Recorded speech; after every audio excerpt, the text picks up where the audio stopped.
media covers your story will be built from the ground up. King, dominate. He's the one, the only, motherfucker Jason Lee.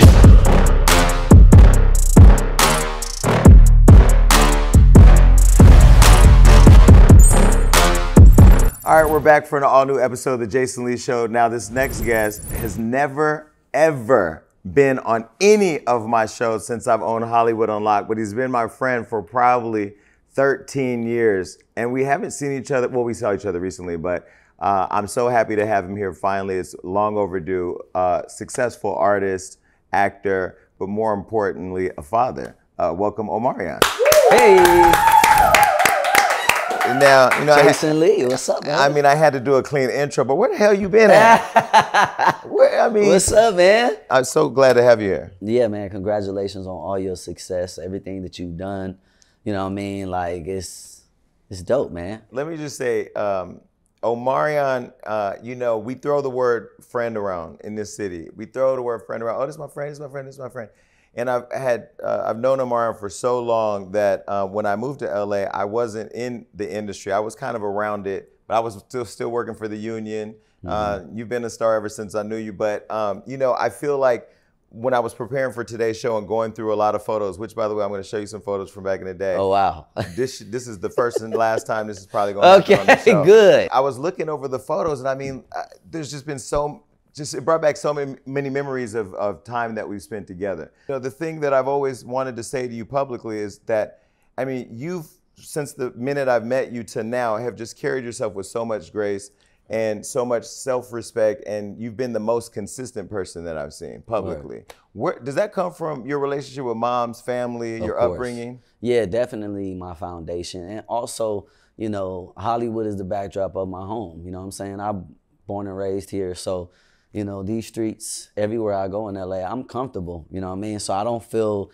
those pressures that maybe other people do, you know, being in this place, you know what I'm saying? So I would definitely contribute it to me being from here and also, you know, my foundation, which is my family. Well, he's saying he's from LA. He's from the hood, okay? Because one memory I have of Omar now, you know, y'all know the B2K, the dancing and singing, and he had a icebox where his heart used to be and all that.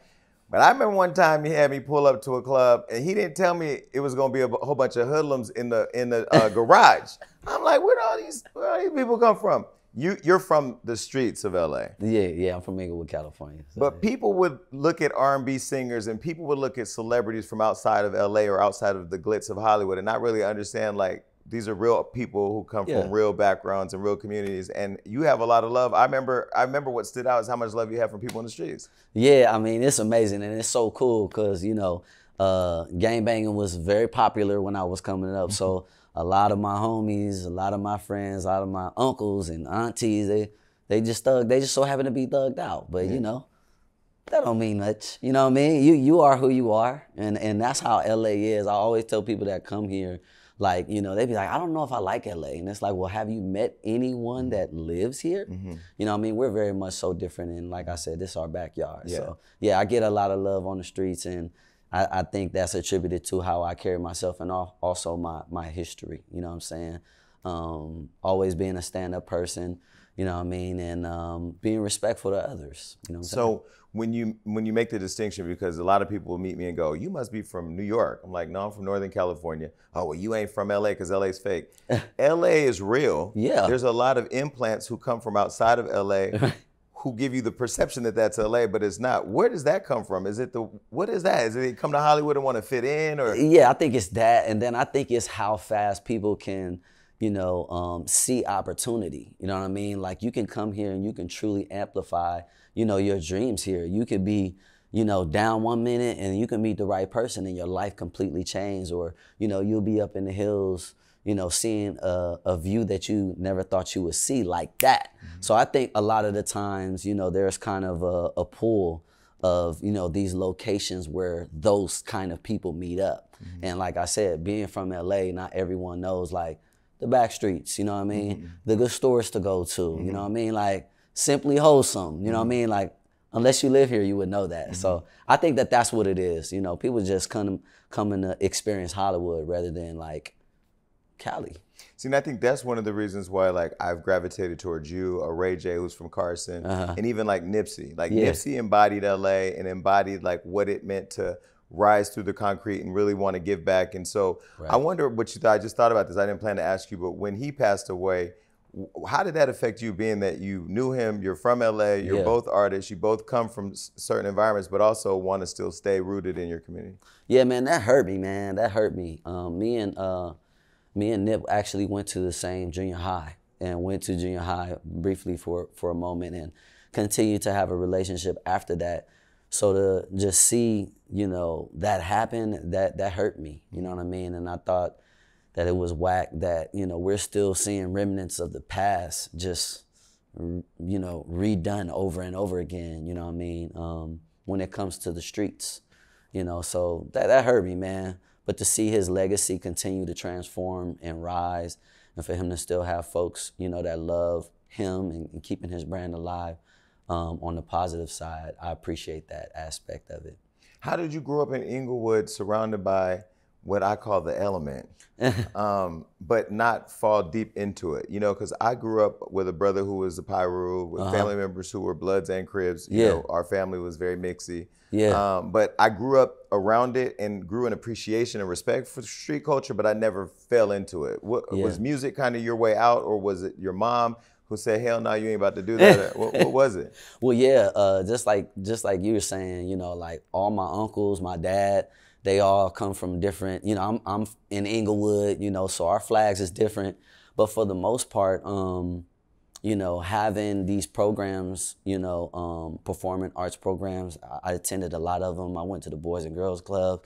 So, you know, unlike a lot of the kids today, like I was outside, like I didn't have no problem, you know, walking anywhere, or, you know, a lot of the things that I guess would be kind of considered taboo now, like, oh, don't go in this neighborhood, like that didn't exist. You knew where not to go, but at the same time, you know, you didn't feel like, okay, I'm about to get banged on today, you know, even though there was little spots like, my mom went to Dorsey, so I used to live off of Jefferson. There was a few times where when I was in junior high school, the high school kids was like, hold up, y'all looking a little fresh, we gonna have to get you. And I was like, not happening, let me go over here, you know what I mean? Yeah, actually, also too, you know, a good friend of mine, Anthony Martinez, you know, just got home after doing a 12-year bid, you know, and he had life, you know what I'm saying?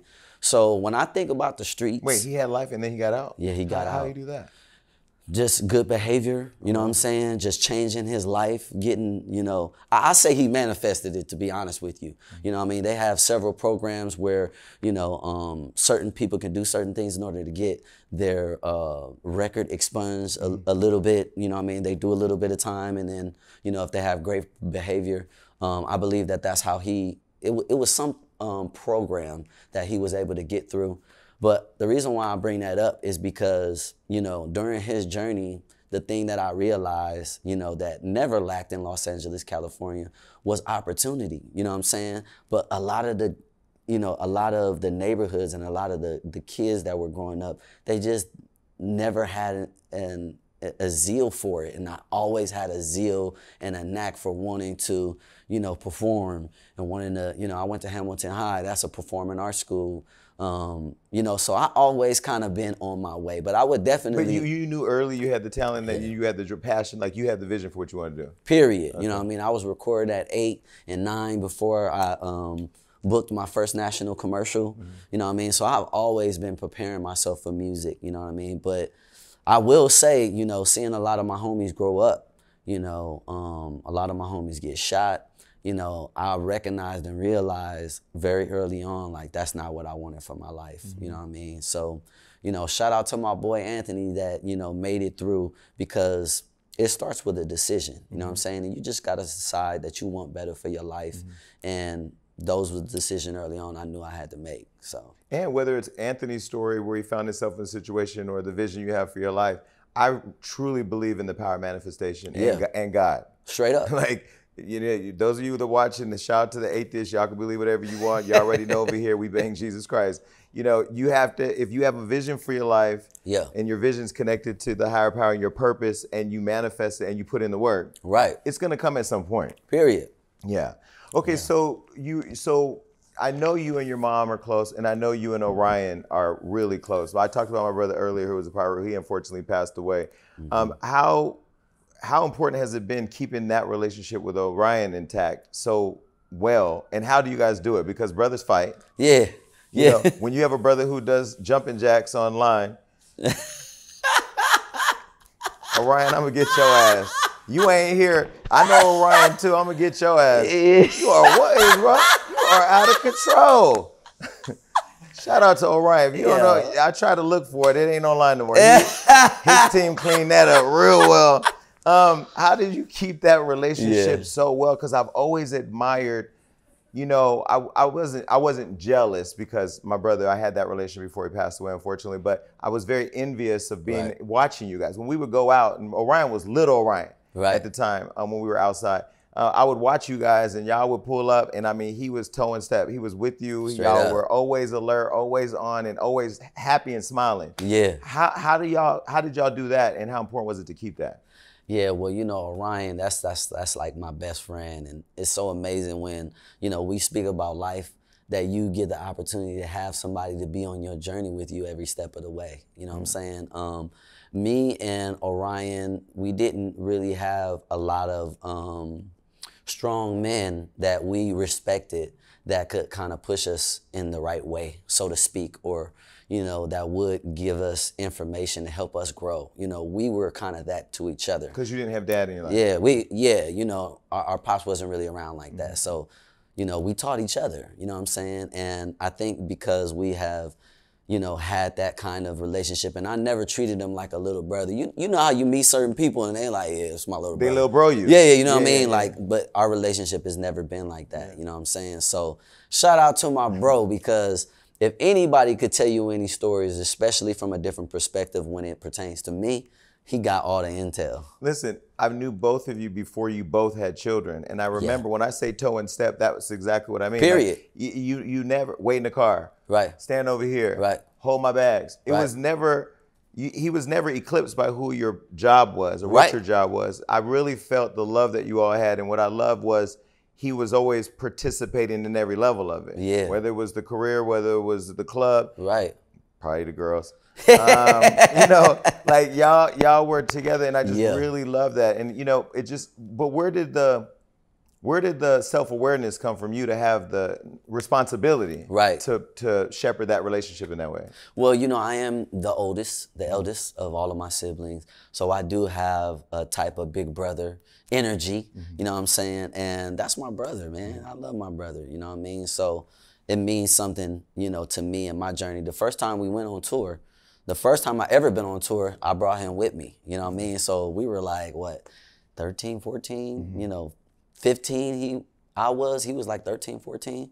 So, you know, to have him with me, to have someone else, you know, that I know got my back for real, that's really what it's been for me. And I honestly don't know anything else, you know what I'm saying? But not having a father in the house, where did you all both learn characteristics of men that early? Because there's also something to be said that there are a lot of people who get famous, and then their siblings may not get as famous. You look at Britney Spears and Jamie Lynn, and then their toxic relationship. Now, y'all never had that. Yeah. Where did his confidence in who he was come from? Himself? Yeah, I think so. And then also, like, me and my brother, you know, even though we look alike, we're very different. You know what I'm saying? So, you ain't doing jumping jacks on social media. Maybe not on camera. Not on camera, yeah. Maybe in meditation. Different type of dog form, whatever that thing is called. You're into meditation, yoga too? Yeah. Because you're at such a level of peace now. Yeah. And we're going to go all the way back. We're going to work around. But like, sure. Where did all the peace come from? Because y'all be meditating, and I want to meditate, but my mind won't let me slow down enough to find that peace.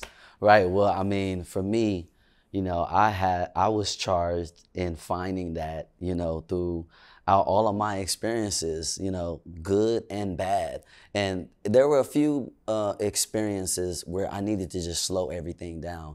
And the first time that I experienced meditation, well, first it was yoga.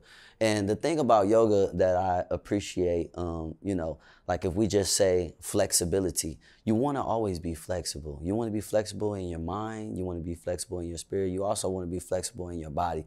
And when you do that, you know, there are certain positions that become uncomfortable. And that's just like life, you know what I mean? So when I started taking on these practices, I saw how applicable, you know, they was to everything that I was experiencing in life.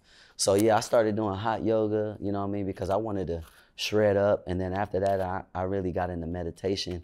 And the most powerful thing about meditation is being able to slow your mind down, because it's necessary for your health, you know what I mean? Like, it's so hard to be in this business and to just keep going, you know what I mean? Everyone at some point in time needs to take a break, you know what I mean? And when I found meditation and breath work, because I do breath work as well. Why is breath work important? So breath work is important for a few reasons. One being, you know, if you pay attention when you're in uncomfortable situations, your breath is all toe up. You're like, you know, you can't, you know, think straight, you know what I mean? And when you're able to just take a real good breath, you're able to kind of recalibrate, refocus, and think about what you need to do. And I thought that that was so powerful for me. So I started doing this this breathwork technique called Wim Hof. So you got to look up Wim Hof, you know what I mean? I'm gonna do it. I'm gonna commit to you right now. I'm gonna do an Instagram post doing Wim Hof. Now, if y'all call me crazy, I'm gonna do it. I'll do it. Yeah. You should let me know when you do it. I'll do it with you. Okay. Yeah. No, because I don't know. I know how to breathe, but my intensity, my breathing and my energy comes based on what is going on around me. Okay. So I do need to learn. I'm trying to learn. I'm in therapy. We'll get to talk about that. But I'm like learning ways of just trying to live a more healthier lifestyle, because life gonna keep going either way. Period. Period. If you want to be turbulent inside or not, life is still gonna, the time's still gonna tick the same. Period. It's all still gonna happen. Yeah, that's another reason why I wrote my book. You know what I mean? Unbothered, The Power of Choosing Joy. This one. Boom! Come on. We can clap it up. Come on, Arthur. Yeah, you know what I'm saying? Looking like a self-help guru right there too. So yeah, that was one of the power of choosing joy. Yeah, it's up to you. You know what I'm saying, Jason? At the end of the day, it doesn't matter what's going on.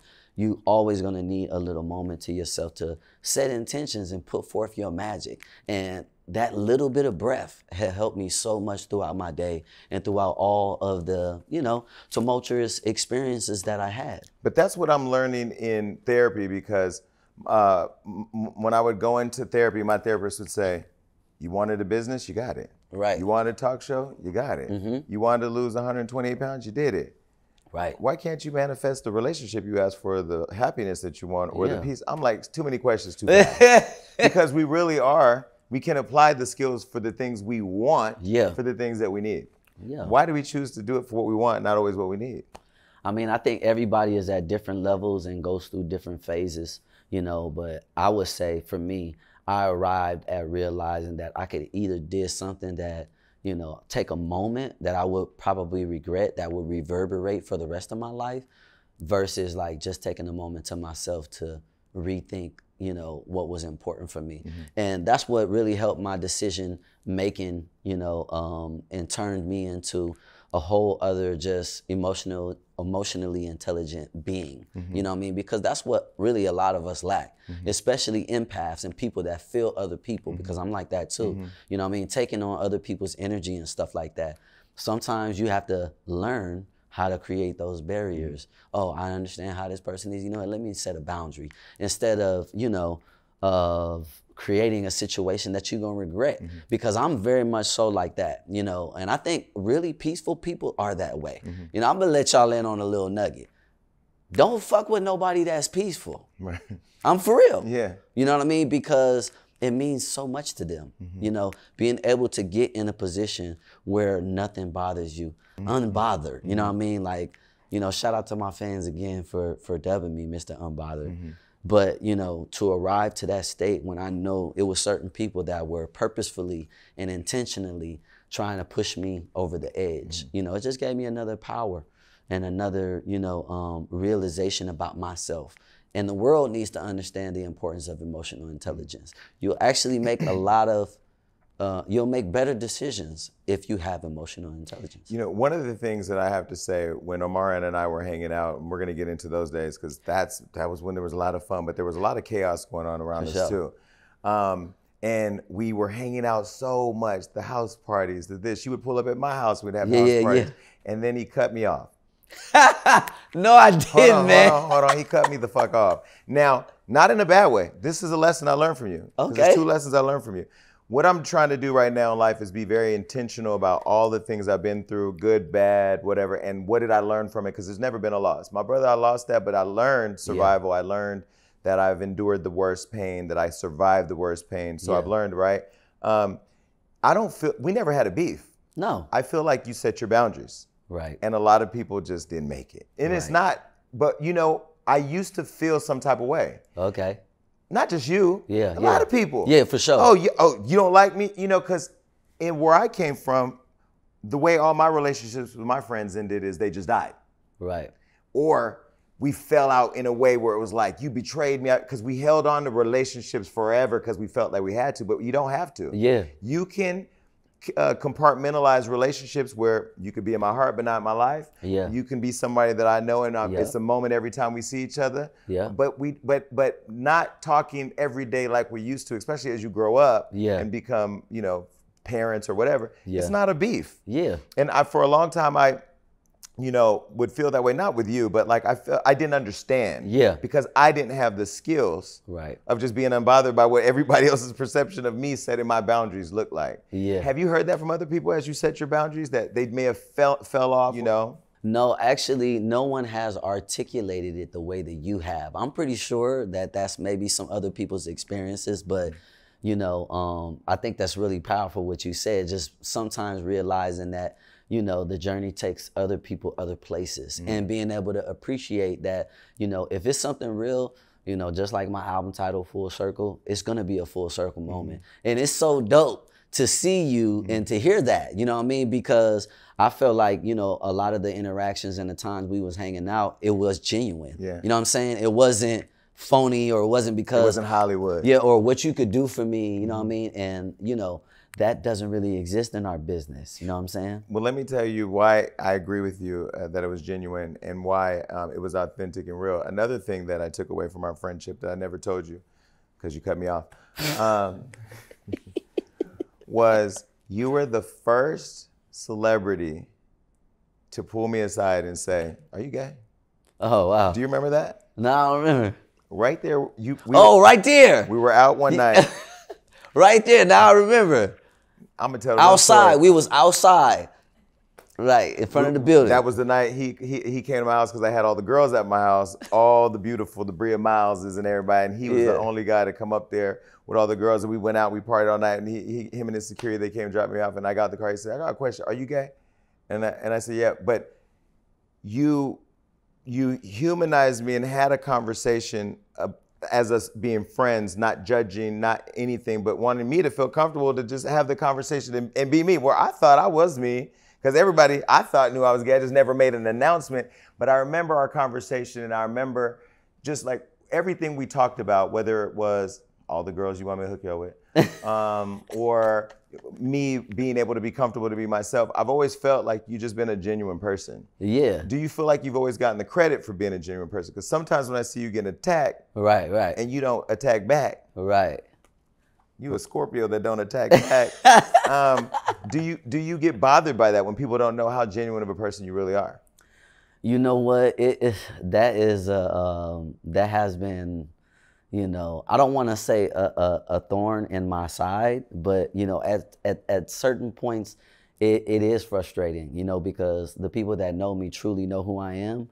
And then, you know, I think about those people that are trying to inflict and impose on my peace and where I'm at. And, you know, it's frustrating because it's easy to want to do something back. I don't think that I am always viewed in that way. But I do also realize that sometimes you the villain in other people's stories. You know what I mean? So it's like, oh, okay, you need to feel better about yourself. So now I'm a bad person. You know what I mean?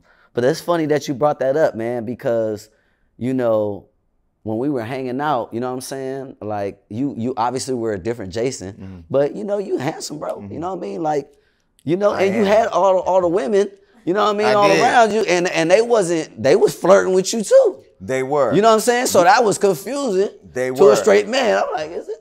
Yeah. You know, I was the collector of the beautiful women. Right. And then y'all just had fun with them. I just had a different level of fun. Right. It was funny because that same night before Omarion got there, one of my other friends stopped by my apartment. I had probably like 10 girls in there, and there's 2 bathrooms, and they're all getting ready, and some have shirts on, some don't. They run through the house naked, whatever. And my friend walked in. The girls all thought he was gay, but he wasn't. And I wasn't going to tell him that he wasn't gay, so he's like, sitting there like, what the hell? Anyway, you're welcome. You're welcome. One of the girls I try to hook you up with, a lot of people don't know, is Karrueche. Oh, yeah. Do you remember that? Uh-huh. So me, Chris Brown, and Omarion, they were best friends. I mean, y'all, I won't even say best friends, y'all were brothers. Yeah. Right? Yeah. You looking at me crazy. They were brothers. And one night, they said, bring all these girls. So I brought all these girls, and one of the girls was Karrueche. Right, right. Do you remember that night? I do. Well, I don't remember that night particularly, but, you know, I remember, you know, Karrueche went to John Burroughs too. Yeah. Yeah. This is all before she was Karrueche. She was Karrueche, but she was right. K. Right. And right. y'all were kind of feeling each other, and that's true. I thought y'all were gonna be a thing. Yeah, that's true. That's true. And then she was on Media Takeout with Chris. Right. And then bam, that's it. Right. And you never say anything. What? If I was you, I would, you know. Come on now, you got to be unbothered. You've been unbothered for a long time. That's so crazy that you would tell that story. It's a true story. It is. Because that night, my mission was to hook you up with Karrueche. Right. And I don't know what happened. Me neither, man.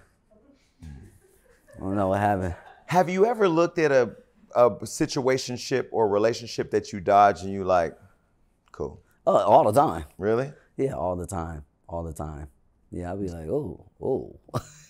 Well, another relationship you were in was with April. Yes. Now, all of us, April Jones, you know, she is the mother of his children. We were all on Love and Hip Hop together. When you signed up for the show, did it become what you thought it was going to be, or did it turn into something else? Yeah, it turned into something else, you know, because initially the reason why I even decided to do reality TV was to promote Post to Be. You know what I mean? I remember Which was a huge song. Yeah, but at that time, you know, I didn't have the support that I needed in order to amplify the record. Outside the show? Yeah. No, I mean, I didn't have any real promotional tools. I'm saying with your label? Yes.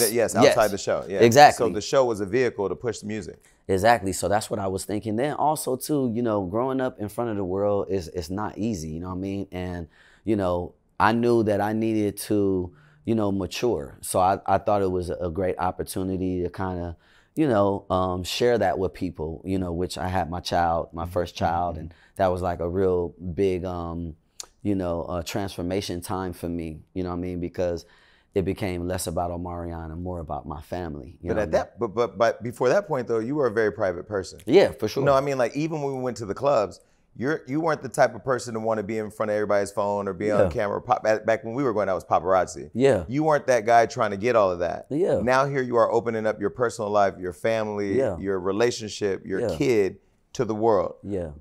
What was that process like? It was interesting. You know, I know I had to like write my own story essentially. You know what I mean? And that's the thing about, you know, reality TV. If you're gonna do reality TV, you gotta like make sure you know what your storyline is, because, you know, far often, I'm pretty sure you experience, they're trying to pair you up and match you up with people that you don't really align with. You know what I mean? Like, not even just personality wise, this thought process and everything. You like, yeah, I don't really vibe with this. Whereas, person. you know, in real life, we wouldn't even be together anywhere. Exactly. Yeah. Exactly. So, you know, that was, again, you know, Love and Hip Hop was really just a stepping stone, but it did turn into something that I didn't expect, you know what I mean? Because it amplified, you know, certain issues. And that was another reason why I didn't want to be on reality TV no more, because I saw that, you know, we filming in February, but the episodes is not coming out until the end of the year. So you actually relive these TV moments online, you know what I mean? And then once you invite the audience to participate in it,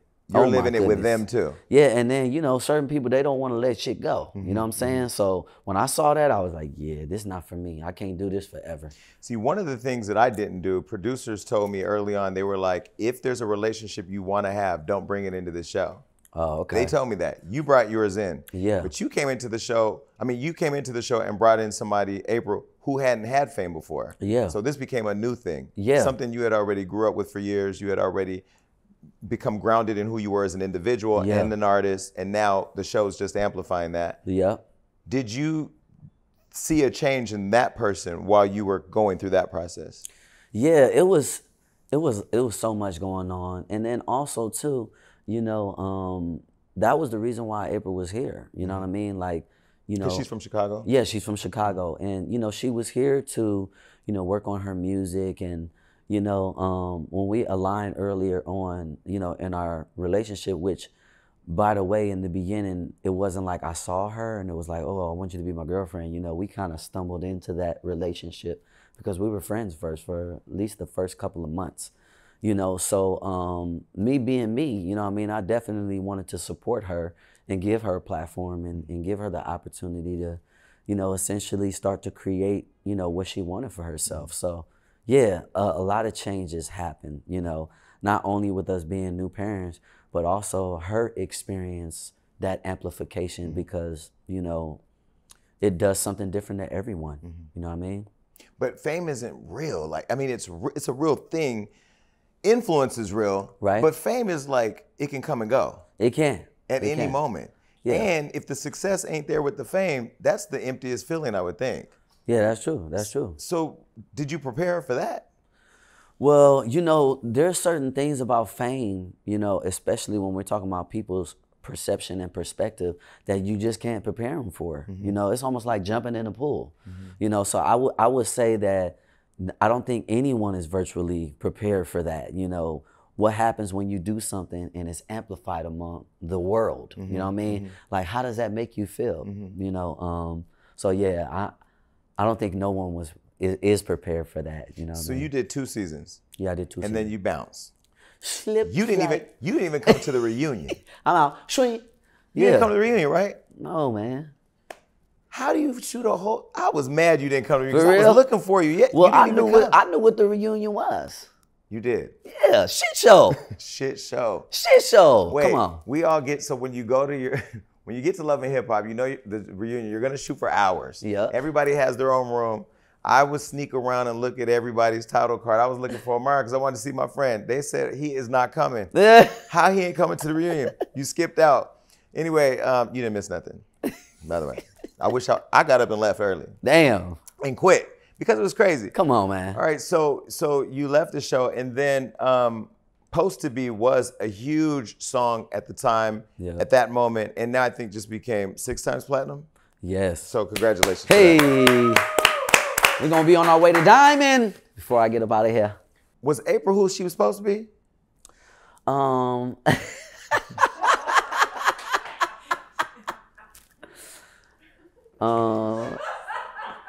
My transitions are crazy. Yeah.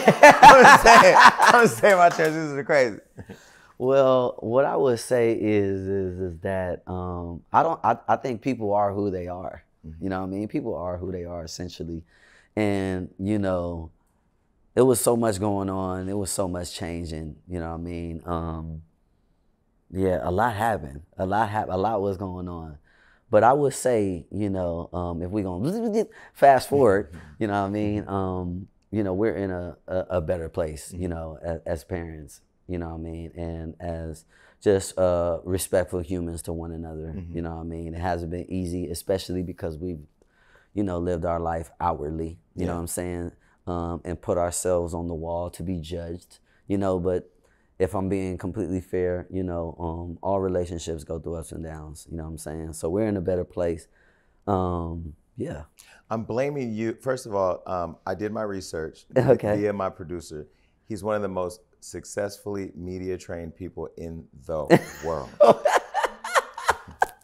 And I really feel like I'm one of the best that do what I do. Let me just say this because I haven't interviewed you ever. First, I want to not even apologize, clarify something. Okay. When I had my podcast, Hollywood Unlocked Uncensored, it was a huge podcast that was, going viral. We're in the growth of Hollywood Unlocked. Omarion knew me since my first blog, Low Key Messy. Low Key Messy. Let's be very clear. Okay. I thought I had the Shade Room idea. Low Key Messy was the Shade Room. It'd be kind of shady, low key messy, but not too messy. It was some stupid shit. It was low key messy at the time. And as Hollywood Unlocked started getting foot, because Low Key Messy didn't go nowhere. That went away. Mm-hmm. But once I grew legs, it's sort of like when you have your first hit single and we got something. And then you just keep feeding them and it just and then all of a sudden. So once we hit Hollywood Unlocked Uncensored, that podcast with me and my original co-host, it like grew its legs. So we just kept feeding it. And then we had changes.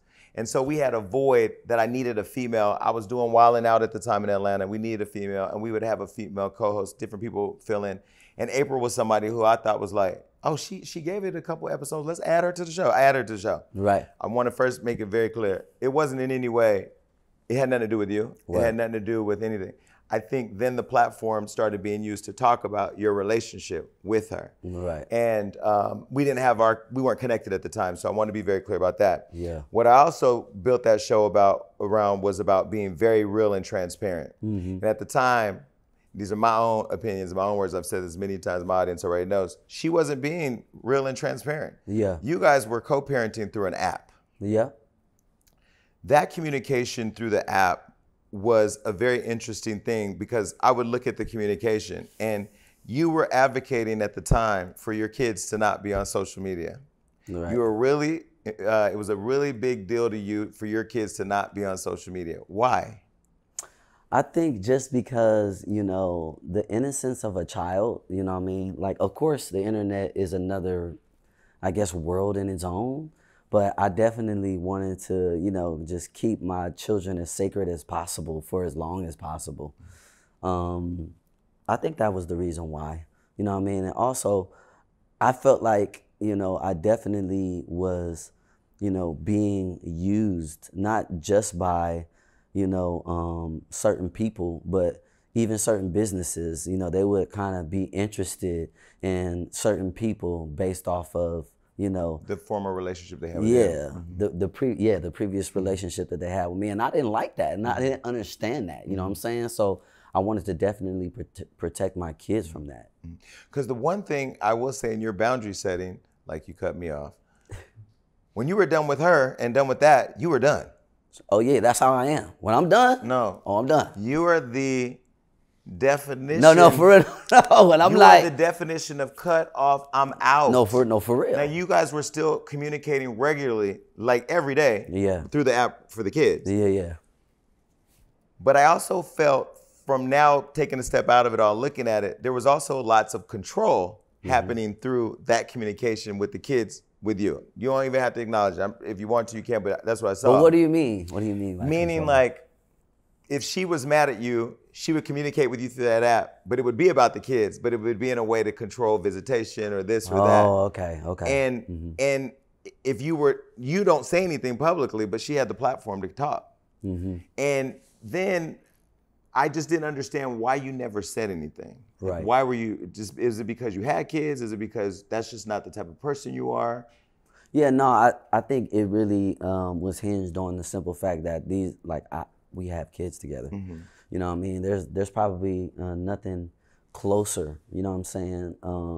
And at one point in time, that was the protector of that, you know what I'm saying? So for me in terms of the relationship, yeah, I mean the family, all of that. The image? Yeah, all of that. You know what I'm saying? I was definitely, someone that had a wealth of knowledge and experience in this space, you know what I'm saying? So it would behoove you to listen, you know what I mean? To take heed to some of my experiences, not telling nobody what to do. Mm-hmm. But, when you have somebody that, has experience, you want to listen, you know what I'm saying? So Yeah, I would say, she was probably in the most powerful position in my life as far as, being able to control anything when it came to my emotions, and really, I got to thank April because she inspired that book. She inspired me to become unbothered because, what I realized and what I recognize is that, being a man, things are not always going to go your way. Or let's just say being a human. Being a human, things are not always going to go your way. So are you going to bitch about it? You know what I'm saying? Or are you going to do something else? And April brought me into that awareness, you know what I'm saying, of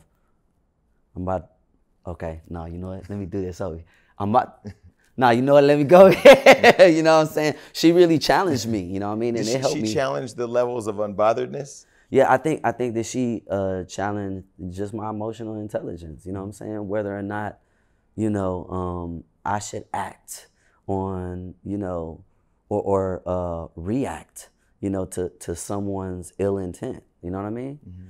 And, it's something powerful, when you don't even allow your, what will be your proverbial enemy bother you. That's a big battle statement. You don't even bother me. You know what I'm saying? Was there ever times when you all were in it and going back and forth or whatever that was, and even having to drop kids off and stuff, was there ever a point where you were bothered?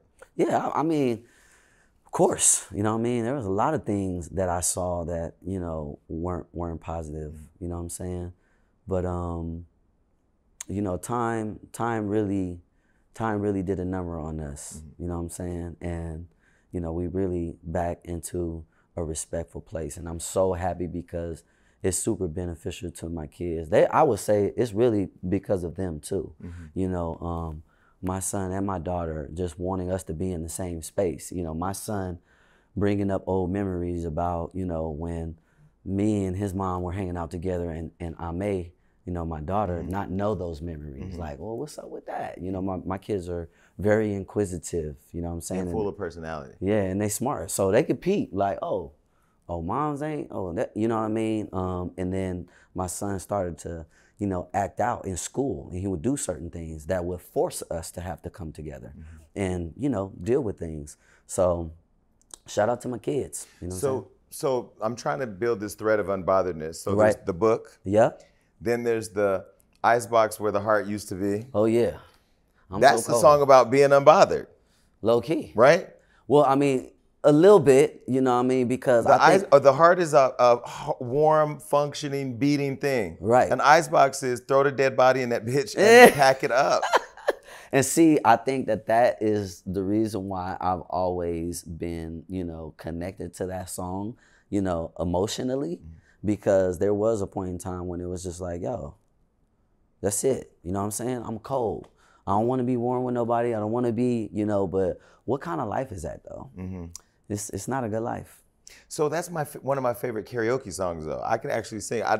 Come on. Don't laugh. I can sing. I'm serious. Come on, man. Ain't nothing wrong with this. Yeah, not now. No? In front of you, hell no. Come on. But no, it was one of my favorite songs. But that was a huge song. Yeah. Which song are you the most proud of your own music?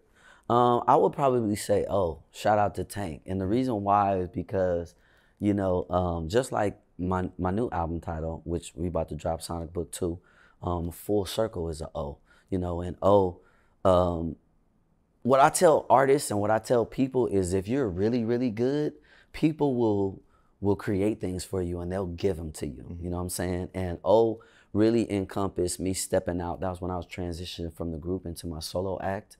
And that song really encompassed me. And I feel honored to be able to, be, I guess, good enough, for a song to be presented and written for me. That's such a massive hit. So shout out to the Underdogs, shout out to Tank. So I would say O in touch for sure. Okay. Yeah. I have to ask you one more relationship thing now. Okay.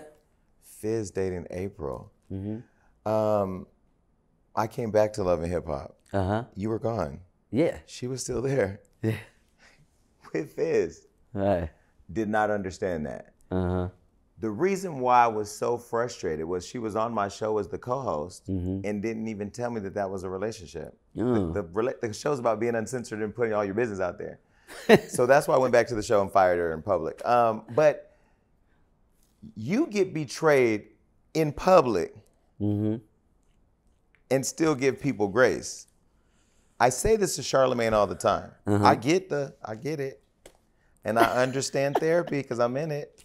But I also understand sometimes when they go low, we got to go to hell. Because some people take advantage of good people. And you might be dancing on Omarion, singing on Omarion. You a nigga from Inglewood. So you know what that means, right? So you know that you have self-discipline, self-control, that you are, there's a certain level of unbothered. I don't know what it is. I'm gonna let you tell me. But what is that where you did not come unhinged? It's because of one fact, and that is that we all reap what we sow. You know what I mean? And whatever energy and whatever intent that we create, you know, especially if it's a negative one, you're gonna get it back tenfold. So, you know, to all of the situations and circumstances that weren't particularly in my favor, I took them as a lesson and also a blessing. You know what I mean? So for me, you know, I just knew that whatever was going to be the outcome or the ending result of, you know, people wanting to do me harm was going to be far more worse than what I could have, you know, start to calculate in my mind to prepare what I would do to these people. I knew that whatever I would do would be temporary. You know what I mean? It would be a quick fix for me, you know, but, you know, pain hit different when you got to sit in it. You know what I'm saying? And I felt that one. No, for real. No, for real. And guess what? There's only one power, you know, that can deliver that kind of blow, you know, and that's the universe and whatever you put out there, you know. So a lot of me being unbothered have to do with knowing like, oh, okay, I don't even gotta, you know what I'm saying? I really only act like I'm from Inglewood unless I really have to. But I don't want to ever have to. Let me lay some foundation, because y'all can say I'm messy. That's what I do for a living. He was co-parenting, communicating through the app, raising children, still a star, mother, child with children, is with his bandmate, and y'all keep asking him to go on tour, and you ain't saying nothing. Look, he's a better man than me. Because y'all can't even steal candy out of my studio without me burning the internet down. You know, but I feel the only reason why I bring it up, not to be messy, one, I haven't never interviewed you, but two, I'm in my process now of learning how to find the power to not burn the earth down when I'm betrayed. Because betrayal is something that I don't work well with. And you were betrayed. But then still publicly held to the expectation of giving grace and going on tour and singing and dancing and performing, because that's what we want. You didn't feel, how did you feel in that moment or with all that? You know, that was one of the toughest things that I've ever had to do, you know, in my life up to date, you know what I mean? Because I had to ask myself some real important questions. And, you know, one of those questions was, well, what is it really about for you, O? Not what is it about for everybody else? What is everybody thinking when you do this? It's like, no, what is this about for you? And it was so important for me to go back on tour to remember myself. You know what I'm saying? We, you know, we go through certain things and we forget things about ourselves, you know what I'm saying? And that tour really brought me back into a place of self-recognition. And it was so important for me in my journey to self-recognize, because, you know, a lot of people don't understand. I was a child. You know what I mean, when I first interacted with success. And, you know, the way that it used to be back then is completely different how it is now. You know, even the connection to the audience, to the fan base, you know what I'm saying? So I had to honor that for myself. It wasn't about nobody else, it was about me. So you forgave Fizz for betraying you with your family, because it ain't your girl, it's your family. Right. For your fans. No, I did it for myself too, you know what I'm saying? The connection of who you were in the world of music and to the world of all of that, and also just realizing as a man, you know, where certain people are, because if you do your due diligence, you'll see how certain people arrive to certain things, you know, and sometimes those people are not strong enough and they're influenced by others, you know what I mean? And others kind of run their life. They're not really in control. you know, I've always been a very observant and sound in mind person. You know what I mean? So You've I always already been know. like this. Yeah, man. I know when people trying to come with that bullshit. You know what I'm saying? I can smell it before it even get here. You know what I mean? And like I said before, you know, at the end of the day, I'm always gonna honor, you know, what's best for me and my family. And you know, even though, you know, people went out of their way to do certain things, like I feel like I still got white on, and I don't have no blemishes. You know what I mean? Because I stood true to who I am. When everybody else was showing either who they were Yep. or losing themselves in this. Yeah. What was the journey to getting through all that and getting back to co-parenting Right. with April and getting to a place of being unbothered where both of you could get past that? Because, you know, I once you betray me, well, it's hard because you have kids, so you can't just See? Yeah. Aha. See, it's really tough. So that's the answer. No, but I'm just saying, like, you know, when you have issues, you know, with people that are your family, you know what I'm saying? Like, what do you do about that? I know people that they haven't talked to their siblings in years. You know what I'm saying? They don't even deal with their family. You know, and I mean, and like, you know, why not be at peace with that? You know what I mean? Make your shots, take your tries. And, you know, like I said, time has really been on me and April's side because, you know, this is something new, us getting into a place where, you know, we're both, you know, respectful and listen to one another. Because, you know, that was like our biggest issue. Our biggest issue was that we wouldn't listen to each other. You know what I'm saying? And I had that bad and she had that bad too. So we were never able to get anywhere because, you know, there needed to be some significant, you know, maturation of personalities. You know what I'm saying? We both needed separately to, you know, go through the things that we needed to go through in order to, you know, become better. So getting to this place of peace, did that require these people who publicly, perceivably betray you to apologize? Did you require apologies? I think in certain aspects, yes. There are certain people, you know, that still owe me apologies. You know what I'm saying? But I don't expect it. You know what I'm saying? Because I've made peace with it. Fizz apologized. Yeah, he apologized. April apologized. Yeah, she has. She has. Has Raz B apologized? Um, Hold on, listen. B2K, biggest group in the world. When he's talking about the reconnection to the fans, when they went away doing their own thing for a while, group split up, Omarion became Omarion on his own. Folks were doing their own thing. You all came back together and years later and sold out arenas everywhere. It's crazy. I mean, and there were multi-generational fan bases. Yeah. Like it was the B2K fans from back then you had Omarion fans, then you had the fans. Right. But unlike In Vogue, where every member of the group, and I know all of y'all, I'm cool with everybody. He said, I'm cool with everybody. I'm cool with all y'all. But I also say it like I mean it. You know, Yeah. you did it all. Right. And in many ways, people would say it was the lead. You did call them your background dancers, though. You were petty. Just having a little fun. You was bothered that day. I was just having a little fun with them. But Come on, man. Did you feel like you were ever given the respect and appreciation for as much as you contributed to, one, the group coming back together, and also being able to hold it together in the midst of all this betrayal, chaos, and perceived chaos and betrayal? I think that there is, you know, a small shred of appreciation. You know what I mean? It's hard to say, you know, because I don't know. You know what I mean? I feel like, you know, they do appreciate it. Certain people appreciate me. You know what I mean? And whatever it is that I assisted or may have helped to support them with. You know what I mean? Now, whether or not people acknowledge, that's a different thing, you know what I'm saying? But I really don't know, you know what I mean? I always hope to have, you know, an imprint and an experience with someone that they can take something positive away. So hopefully, you know, at some point in time, if they don't feel that now, you know, they definitely like, man, we appreciate you know what I'm saying? Because, you know, like I said, that was probably one of the toughest. I actually had to be convinced to go on that tour, by the way.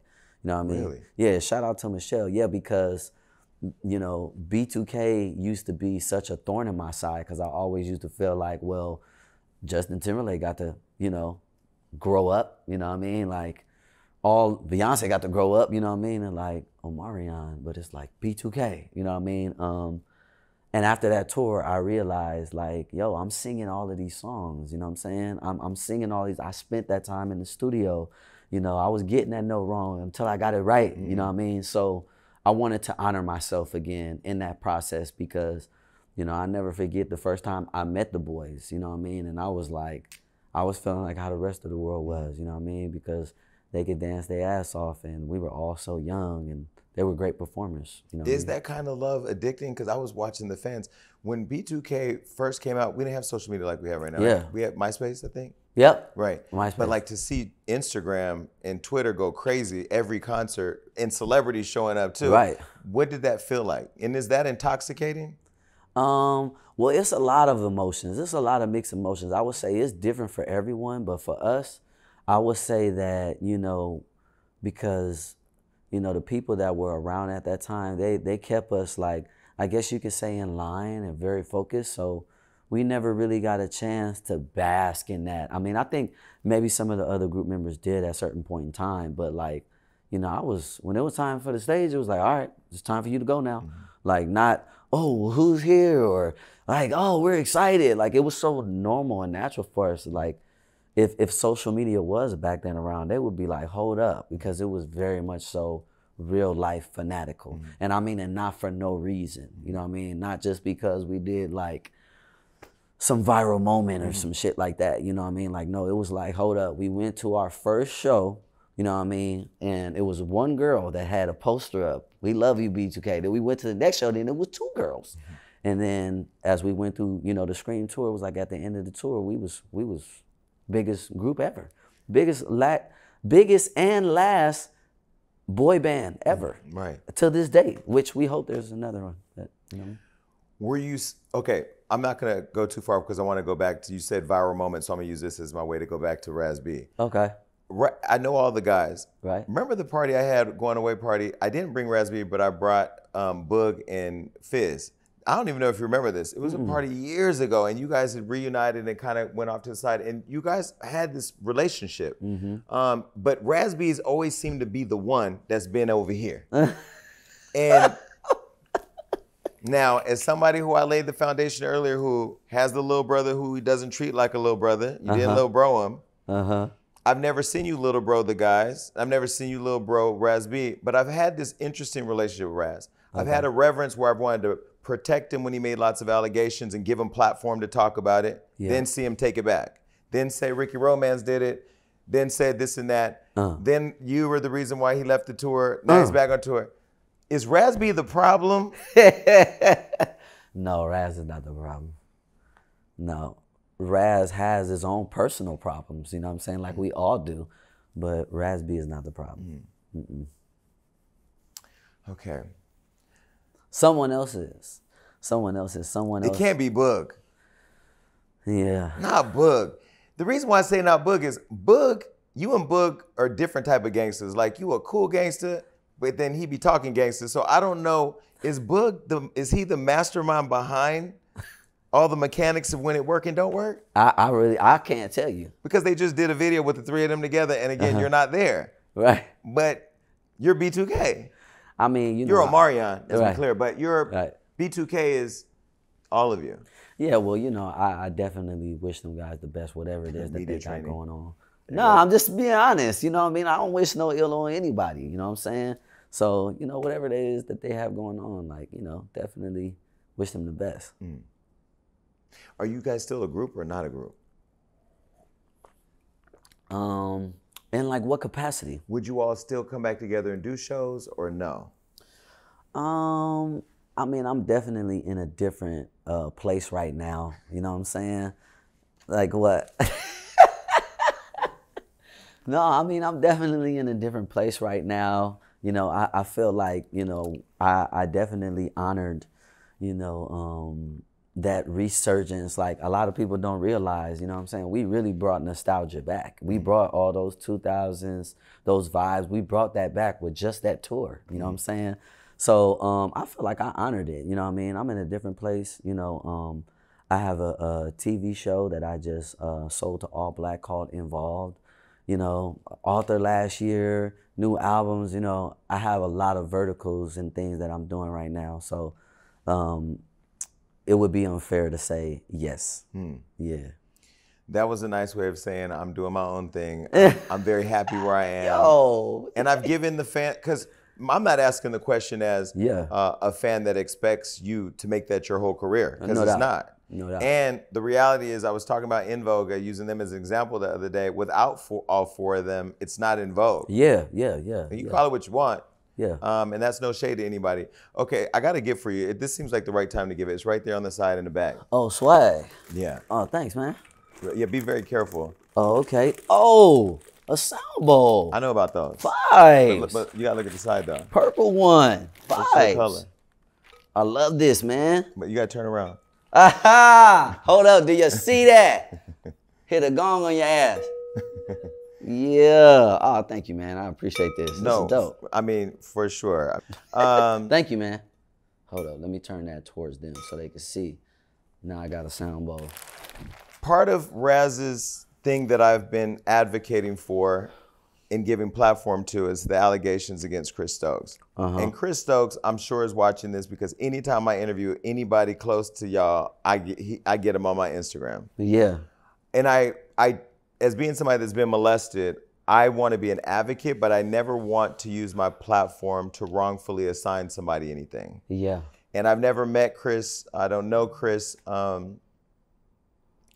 But was I wrong in my approach in saying or advocating for Raz-B's claims against Chris?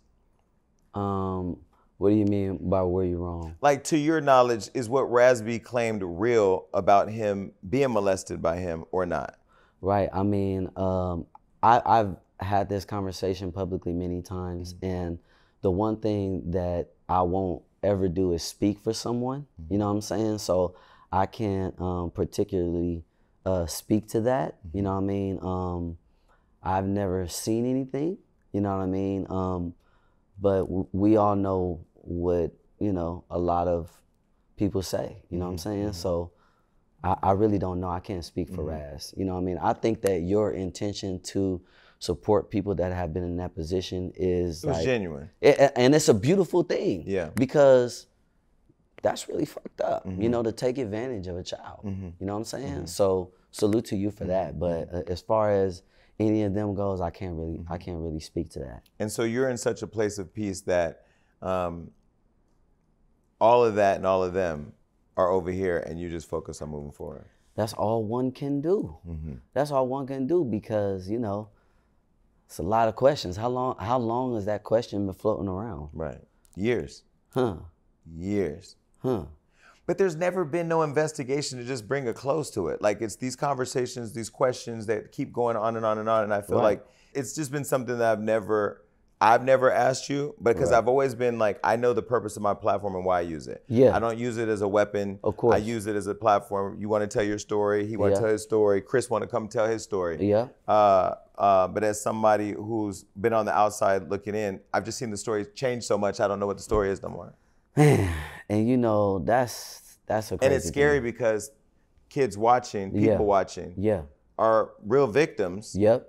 And it almost makes you sometimes not believe them when they tell us their truth. You know what I mean? So it's like one of those things where, like, I'm just so confused, and I just didn't know if you knew. Yeah, no, I never seen anything.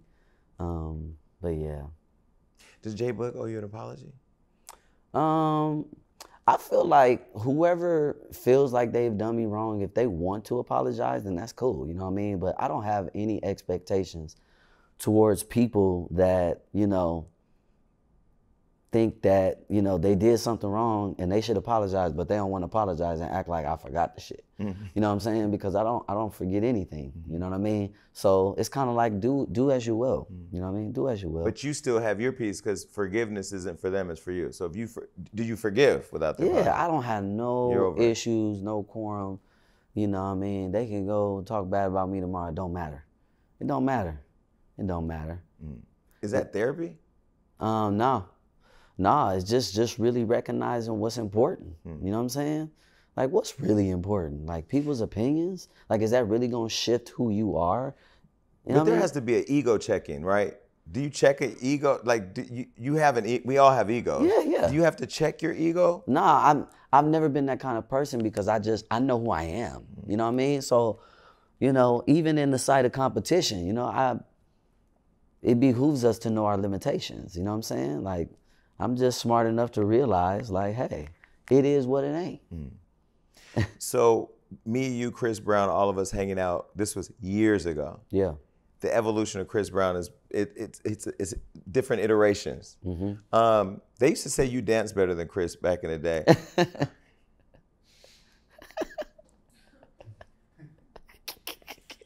They did. There was this whole thing where like that's what they said. Right. Did you think you danced better than him at the time or no? Well, I mean, this is what I would say. You know, CB is very talented, and I think a lot of why people compared us is just because our classes are so close together. They're different classes, you know what I mean? And also, you know, you got Serve, you know, B2K. Huge. Yeah, so I am, you know, definitely a dancer in the eyes of those people that watch those things. But not just a dancer. Yeah, I mean, performer, you know, like, you know, yeah, all those other things too. I mean, come on, you be a little cocky. You can be a little cocky, yo. Yeah, no, I mean, you know, if you know, you know. Yeah, if you know, you know. You know what I mean? But I've always looked at CB as like, you know, like a brother. You know what I mean? Even if it's from a distance, even if, you know, I don't agree with some of the things that he says or he does. You know what I'm saying? Like, one thing I do know is when I see CB, he always show me respect. You know what I'm saying? He always be like, hey, bro, because I seen him down in Vegas for Lovers and Friends. And it's been a while since we ran into each other. We actually ran into each other at the same. And we're able to talk? Yeah, at the same hotel. It was just like, yo, what up? You know, oh, what's up, bro? Oh, I ain't seen him in a minute. Hey, we going to Usher's skate party tonight. He throwing me a skate party. So, you know what I mean? Like, it was still very respectful. And that's all that I ask. You know what I'm saying? Like, because like I said, I don't forget. But back then, you guys were friends. Like, I would say brothers, right? Yeah. And I always try to reconcile my relationship with him and understand where it changed, because where it changed with him and I was different than where it changed with you and I. I think you put up your boundaries, you grew up and you focused on family and different things or whatever.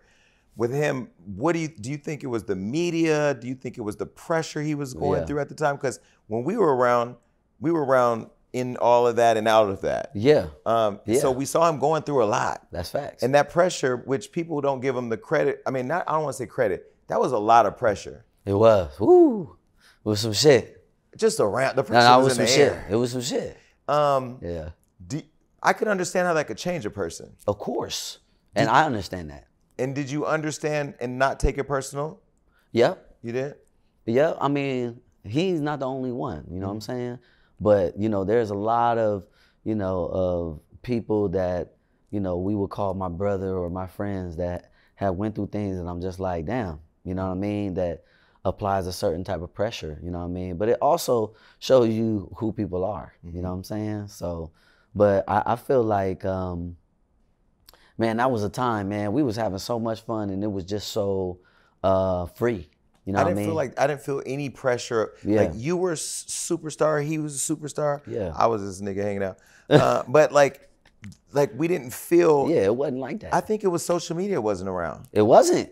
Not like that. We wasn't online every day. We wasn't waking up like, oh, let me see it was what's like going we were on. existing in the moments. Yeah, that's and facts. creating those moments. Like, yo, damn, what I you wish doing? we could go back to those days. Like, what you doing? I'm in the studio this week, man. Pull up. Like, oh, we got a show at such and such, yeah. But isn't that also when real music existed? Because now with this TikTok thing, I don't really know. Music is different. Yeah, well, you know, music does have to transform, you know what I mean? Same thing with rap, same thing with all of these mediums that we use to express and connect culturally, you know what I'm saying? So, yeah, I mean, I wish we could go back to that time too, because it did feel a lot more genuine. So, back in the day, the other people that were in the mix, Jordan Sparks, Miguel. Are you still cool with Miguel? Yeah, I think so. Yeah, the last time I came across him, it was all good. Yeah. Mario says that the Mount Rushmore of R&B is him, Beyonce, Whitney Houston. Who was the fourth person? Mariah Carey? I think that's interesting. I think that you cannot elect yourself. Who was the fourth person? Michael Jackson. Okay. Yeah, I don't think you can elect yourself into the Mount Rushmore of R&B. You know, there's so many different shades and genres and class of music, you know what I mean? I think just to be acknowledged is enough, you know what I'm saying? But who wouldn't want to be, you know, inducted into the Rock and Roll Hall of Fame or, you know, have, you know, 20 Grammys like Jay-Z and Beyonce? Who wouldn't, Right. you know what I mean? But are you really doing your work though? Well, that's what Cisco said. You know what I'm saying? Cisco said that. Oh, he did? No, Cisco, they asked him, you know, do you agree with that? And he was like, don't I got more hits than him? Like, how, you Right. know? Right. So what, you know, we see the rappers, female hip hop, the beefs and different things. Right. Do R&B's folks beef? Like, do the Marios and Omarions, the Chris Browns and the Miguels, Babyface and Anita almost threw hands. We had Babyface here at the show. What up? Is there R&B beef? And from my perspective, no. Yeah. No, and let me tell you why. It's because, you know, just like we all like different types of women, and some of us, granted, you know what I mean, like maybe we like some of the same similar women, but it's enough women to have your own fan base. You know what I'm saying? And I think that, like, you know what I mean? Like, as long as you got your own fan base, you good. You shouldn't be sizing yourself up to another man, because the moment that you do that, you're actually losing. You know what I'm saying? Why would I compare myself? That's, you know, the biggest thief of joy. You know what I'm saying? Why would I compare myself to you? Or why would I need to it actually shows that you're maybe a little insecure, you know what I'm saying? And from my perspective, you know what I'm saying? So so it's like, you know, I don't need to prop myself up. I don't, you know what I mean? Like, if my fans want to do that for me, if they want to elect me Mr. Unbothered, then okay, maybe I'll take that chair. You know what I'm saying? If they want to say I'm the king of R&B, okay, cool. You know what I mean? But, or, you know, I did have the king of dance. That was one of my titles. You know what I'm saying? Okay, cool.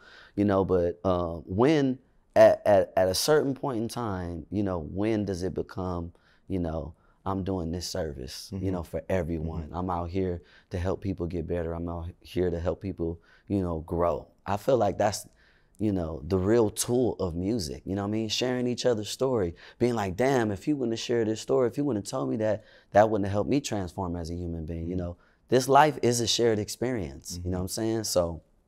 Well, I know Mario too, and I like Mario, and I respect him as an artist and a person that contributes to R&B music. R&B music is my favorite genre because it's love music. You feel love. Exactly. And I think that when I heard it, when my team told me about it, I think that came from a place of not feeling the value. Yeah. From other people. Right. But when you have your own, you know your own value, you ain't worried about what everybody else say. What do you think about labels who put a lot of money behind white people who sing R&B music and not black people who sing R&B music? Well, that's been going on for years. You know, that's been going on since the 40s and the 50s. I think the 50s, 60s maybe. But why aren't people outraged about it? You got Tank, Tyrese. I mean, there's like real art, like there's music where y'all will grab a mic and just kill it. Well, you know, music is such a place where everybody is welcome. You know what I mean? Like I said before, you only need you a little network, you know what I mean, to help you continue to build, you know. So I think that, you know, outside of it being, you know, a racially charged thing, it's like, you know, if we do the history, you know what I mean, we see what ends up happening, you know what I'm saying?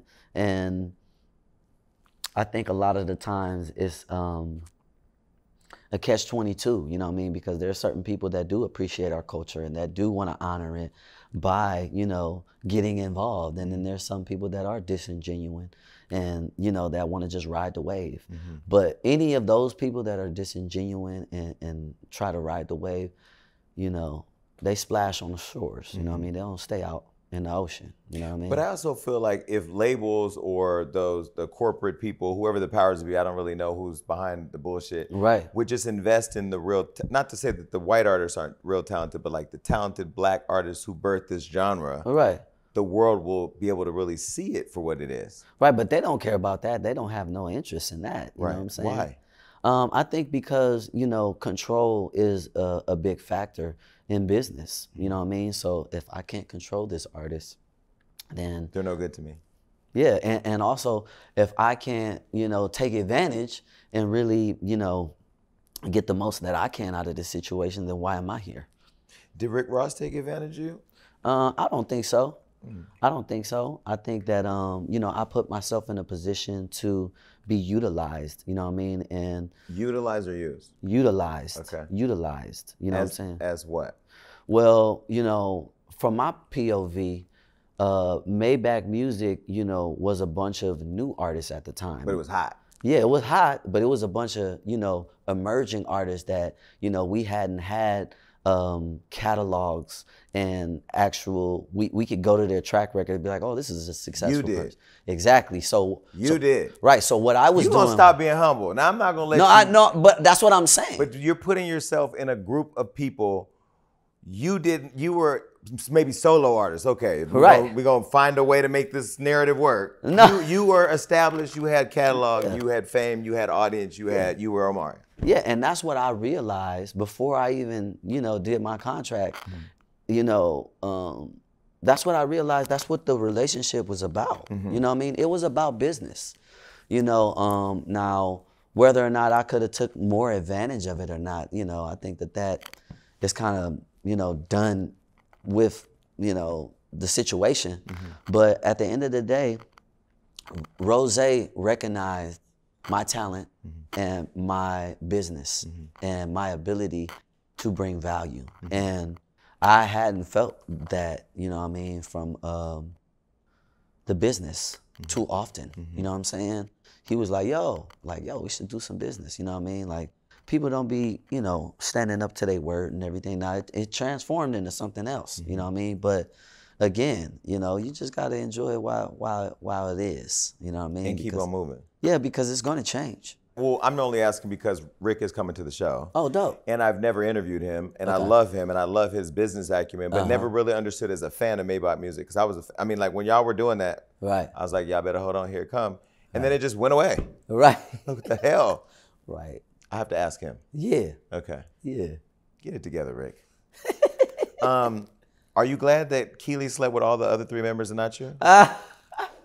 Yo, shout out to Keely, you know. Keely burning social media up. Yo, she's just, you know, living in her truth and being honest, you know what I'm saying? Like, you know. Like she's supposed to be. I mean, this industry, you know, this industry could really just not make life fun, you know what I'm saying? And sometimes other people's version of fun is letting everybody know what happened 7, 8 years ago, you know what I mean? But shout out to Keely because I think I did, I did like Keely. You know, her bubbly personality, and she was cute, you know what I mean? She used to smoke all them damn cigarettes, though. Yeah, see, I didn't see that. I did. Yeah, I didn't see that. She in the club smoking. But I didn't know all the boys here. They never told me. So I guess they wanted to leave me out of that. Listen, I love when women tell the stories of what they do that all y'all men do. Because I don't judge women and men different. Right. We all out here, some of us are unbothered and some of us are extremely bothered and some of y'all are hot and bothered. But yeah, I want to go back to co-parenting real quick. Yeah. Fast forward. So April's with Taye Diggs and then your kid Mega is on Instagram. I see it live and Mega is talking real grown with his mom. You vaping, about you throwing panties out the camera, about you drinking, about Tay smoking weed. He don't smoke weed. He has. Did he ever smoke in front of you? Exactly. But I smelled it. He does edibles, baby. Edibles. Stop saying that on a live. He don't smoke weed. I'm telling y'all the truth. No, you're not. That's not the Edible truth. weed. So.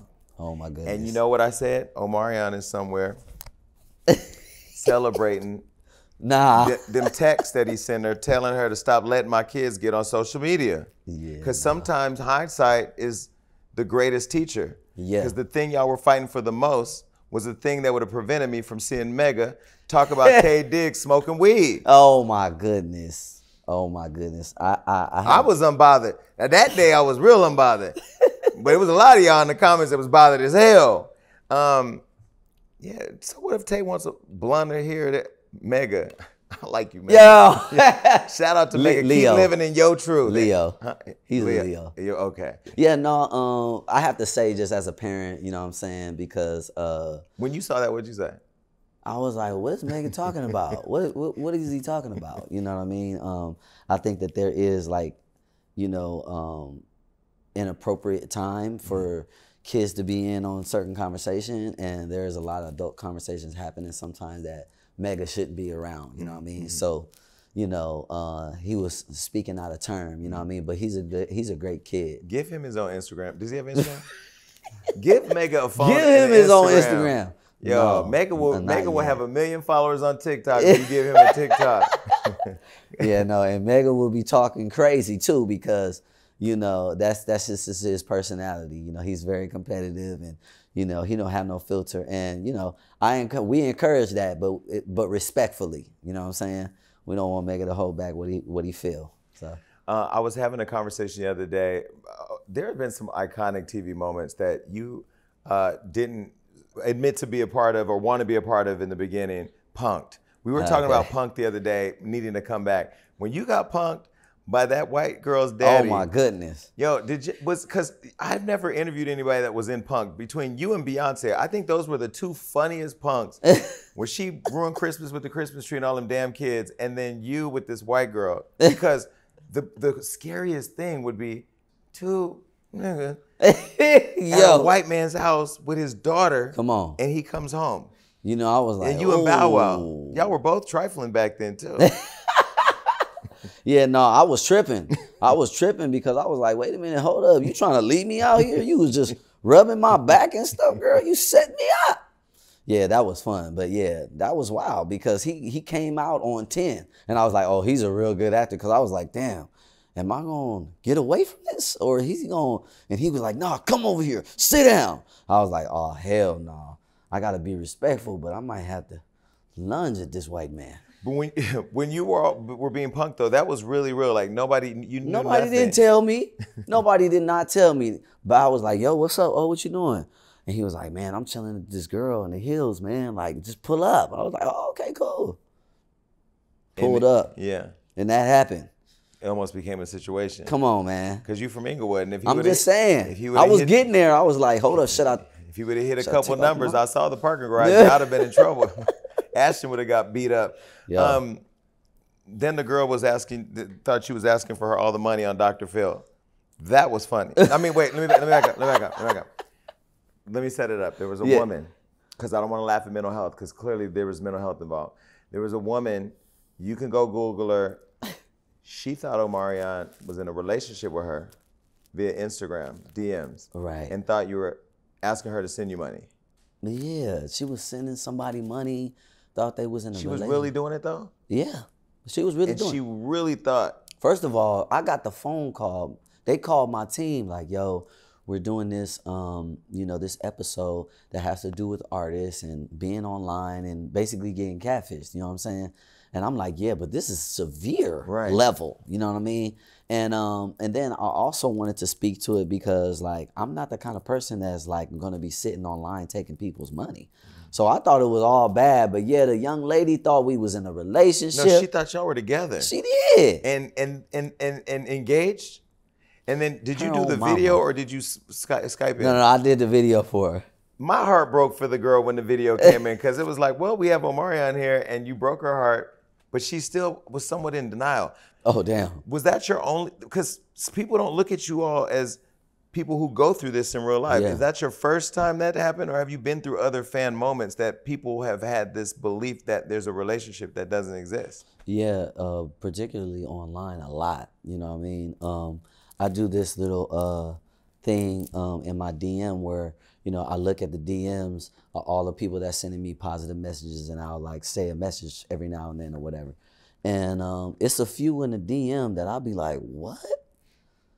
Somebody said Omarion is Britney Spears, you know what I mean? And it was just ranting on, you know, all of the people that they think that I am, you know what I mean?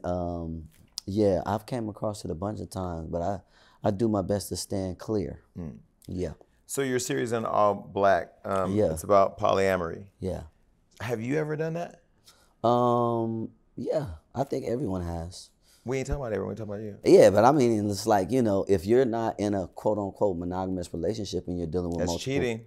No, that's not cheating. It ain't? No, if you're. I thought polyamory is when we all agree. That's true. Okay. That's true, but that doesn't mean that you can't have an agreement that you want other people to be involved. Tell me about the show on All Black and polyamory, and then I want to get into your business. Okay. Okay, so the show is titled Involved, and it's about this character named Ob Sharp, and basically, you know, he's this, you know, big entertainer, superstar, you know, and he's also not a good father. He's like what we would call a FaceTime dad.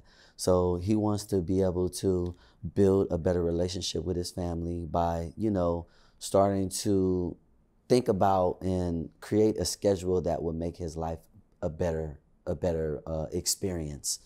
He ends up, you know, meeting this young lady, and she introduced him to polyamory. And everybody knows what's going on.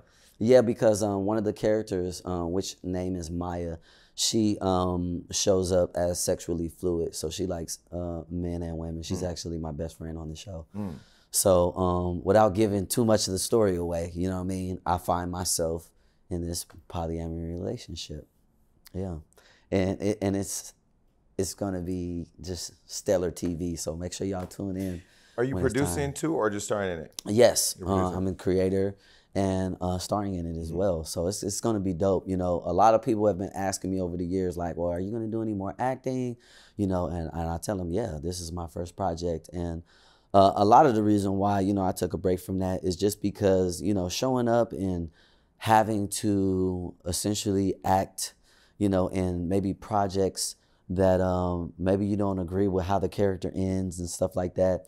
You know, I really wanted to be in a position to be able to create those stories, those unique stories that I wanted to tell and be a part of. So yeah, I mean, Keke Palmer was here and said the same thing about like creating stories through Key TV or just creating our own projects that we believe in. And you're at a point in your career where you do what you believe in, not what you have to do. Got to, because that's unbothered. And also that's the most authentic work you can do. You know what I mean? Like when you really give a shit about what you're doing and you're, you know, telling and sharing stories, it's like, well, that's why we're here. But your fans grew up with you too, so they know what's authentic and what ain't. Period. So now in your real life, have you been in a polyamorous situation? Yes, I have. Yes, I have. And you know what I'll say, you know, without it always being stigmatized about the physical aspect of it, you know, being able to have people that you can openly communicate about how you feel and what it is that you want to do is a beautiful thing, period. Now, you know, being with, you know, multiple women, you know, at a time, because you know what they say, you know, if you have two women, you got to be double the man. You know what I'm saying? So, you know, it's work. It's not just fun all of the time. You know what I mean? People think of polyamory, they think of sex. Yeah. Right? Yeah, I think so. Okay, a guy wants two women. He found two women who are okay with it. For you, it was more than just two women for sex. It was also emotional. It was. Yeah. But then that's also financial. Well, we want to deal with people that can contribute too. You know what I'm saying? Well, I'm not saying you got to take care of them. Yeah. But I mean, like, if you're in a relationship with a person, you're talking about life and work and stuff and all that. Did you all live together? No, I didn't get that far. Okay. I didn't get that far. Would you ever? Yeah.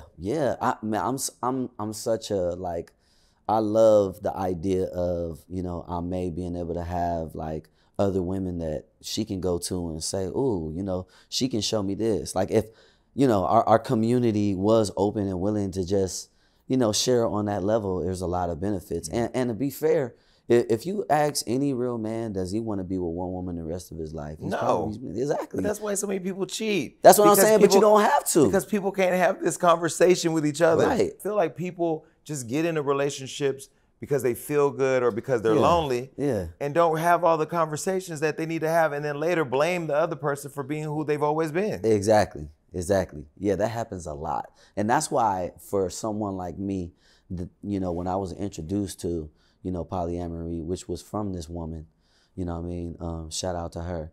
You know, she just started showing me memes. And then once I started peeking my head inside, you know, these dynamics, you know, because of course, who wants to be with someone that is like, you know, uncertain? Because, you know, if you're insecure, you can't be in this type of relationship. If you feel like, you know, someone else matters more than you, you're already done in this type of, you know, relationship, a polyamory relationship. Ooh.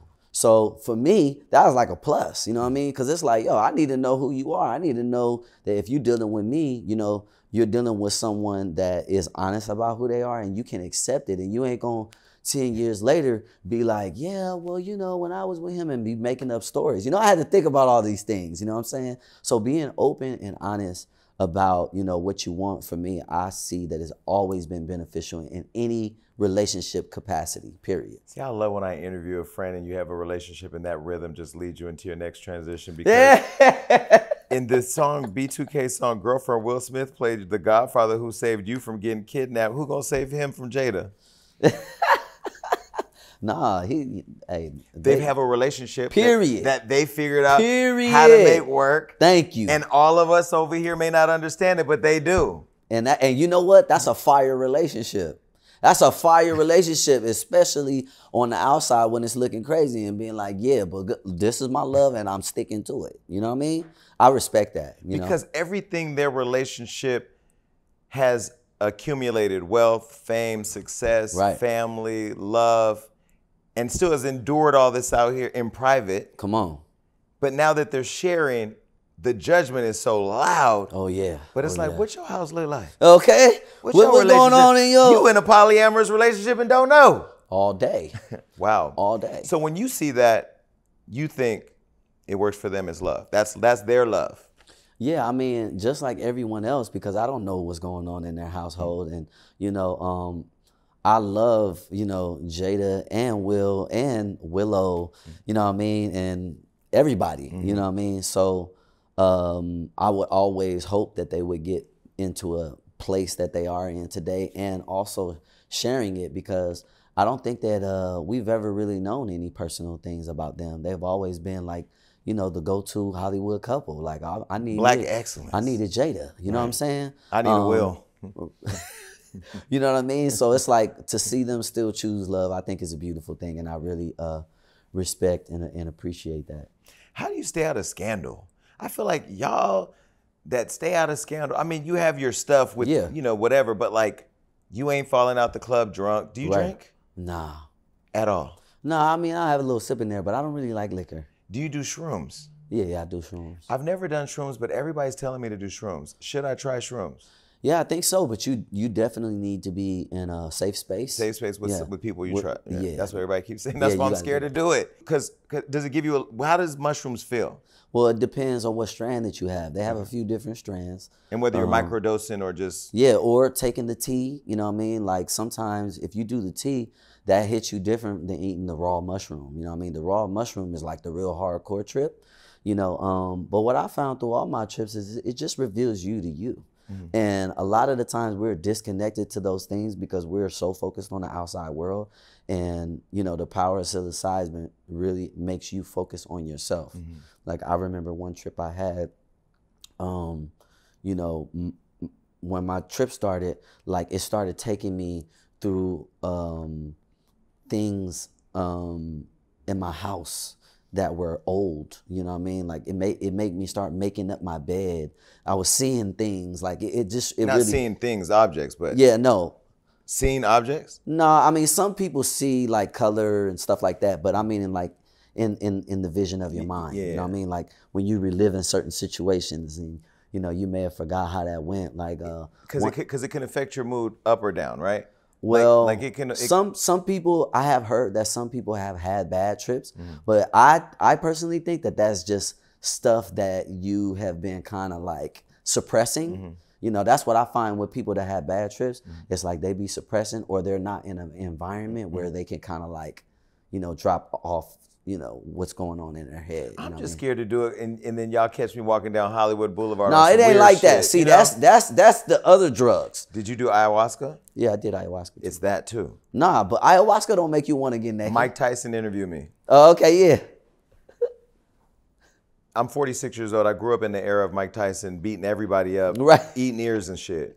being interviewed by Mike Tyson, he starts talking about ayahuasca and this frog and that he died. Yeah, you do. He said he died. Yeah, you die real quick. But he was serious though. Yeah.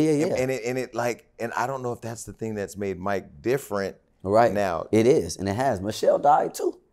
See, it's a dead person in the room right now. Look, you see it?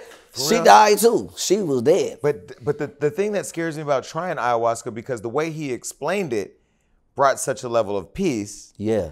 And then another person did it and said it made them feel like there was no purpose to life because they did like the way they explained it was like, I just don't even understand. How do you control not having a bad experience, and what was your experience like?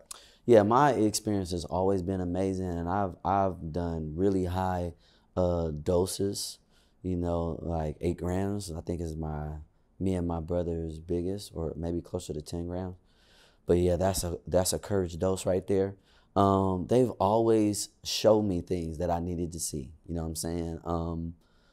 I think for the people that have had bad trips, I think that it's just something that they have to uncover and discover about themselves and why they would feel like that. You know what I mean? Because it definitely exposes you emotionally to things that you put away. You know what I mean? So if it was something that you put away that you was like, yeah, I'm on some next shit, and you didn't deal with it, it's gonna be like, hey, remember me? But because you're so this, and because you've consistently been that, did that make your trip easier or safer? Because like me, who's this? Right. Like I ain't fucking with that. Right. Because I really am afraid of what will come out of that. Then take a small dose. Do a small dose first. You know what I mean? I'm gonna start with the breathing. Right. Okay. Then I'm gonna start with the. That's great. Start with that. That's great. Then I'm gonna start with micro dosing the shrooms. Yep. Don't do the chocolates.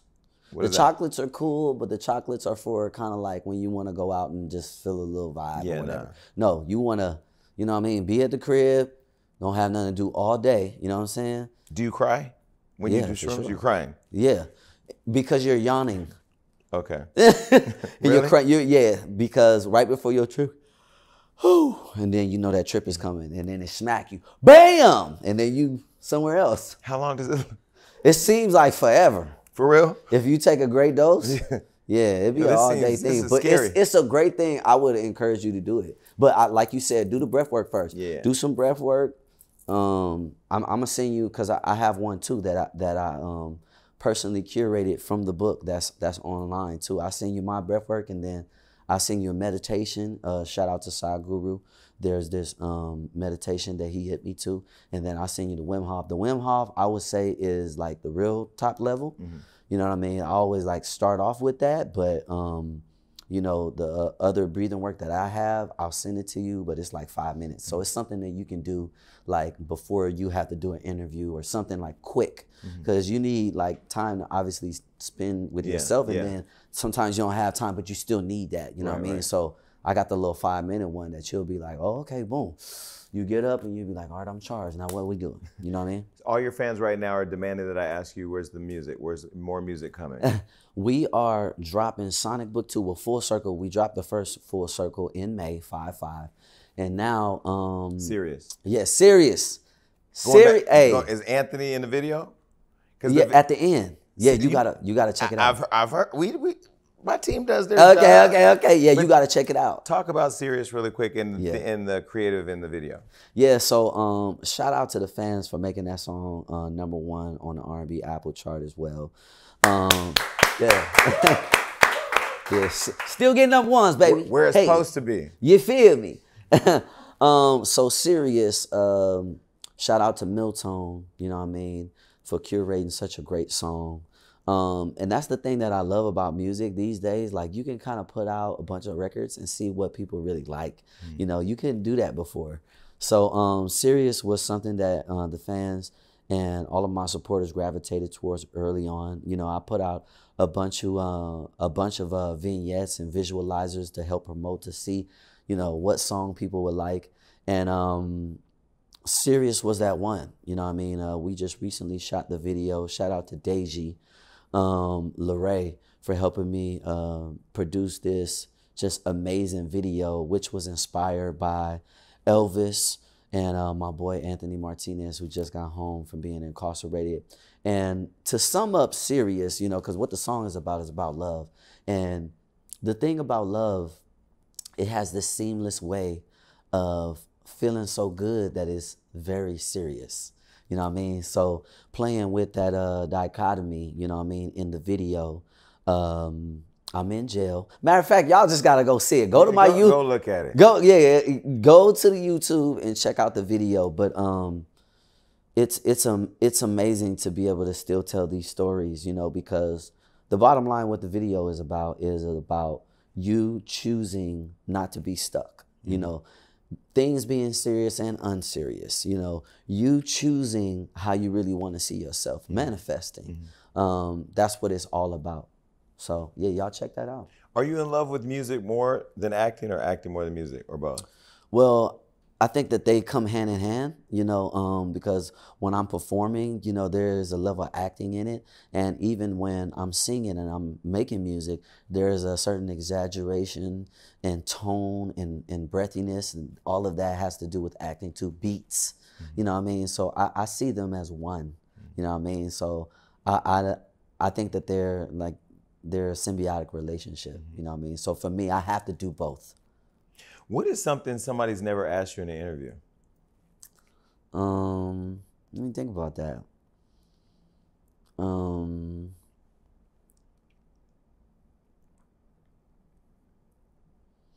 Damn, I mean, I've done so many interviews. Years. I mean, you know what I mean? Years. Like, I don't know if there has been one question. Maybe they framed the question differently. You know what I'm saying? But I can't think of one thing particularly that I haven't been asked. Because I have been asked, you know, like in the end, like, what do you want, your journey? Like, you know what I mean? So I don't know that I've been asked like such a profound thing that I would remember that I've never been asked before. One thing we used to always ask folks on the podcast is, what is one of the biggest misconceptions of you? One of the biggest misconceptions.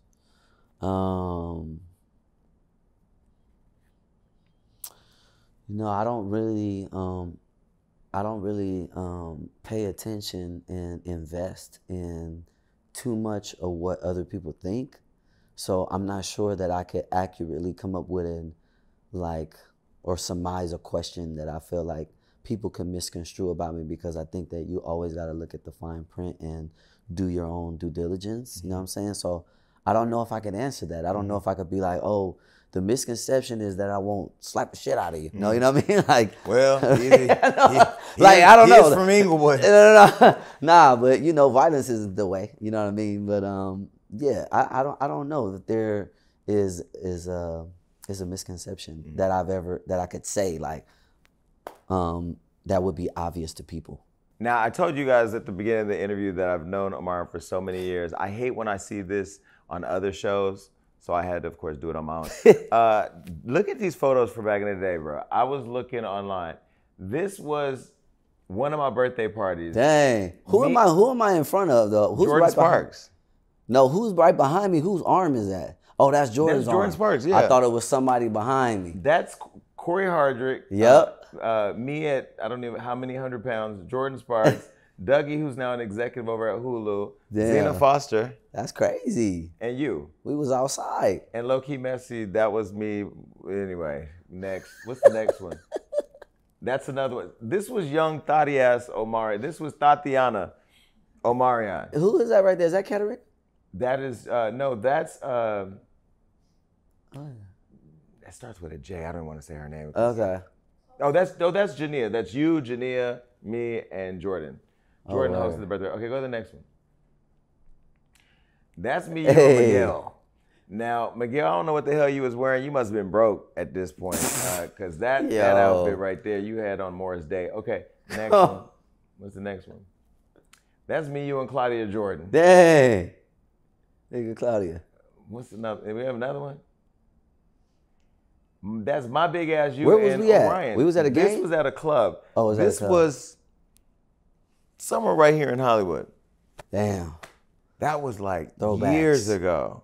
Throwbacks. I just want to say, man, I've always admired how you have maintained grace. And even though we haven't stayed connected, I've watched you and how you've handled situations, and it's helped me be a better person because I have my own trauma, my own history, but watching other people navigate through just public stuff and then their own private stuff, but handle it in a way that's graceful, it's commendable. Yeah. You know. That's love, but anybody fuck with you again, hit me up. You know, I got Hollywood on lock now. We can handle it a little Anybody different. fucking with you again, just let me know. We're going to handle that a little different next time. Inglewood online. All right, that was the interview, but now let's get to the bullshit. It's time for some games. Okay, let's get it. All right, so the first game that we have here at the Jason Lee Show is called Smash or Pass.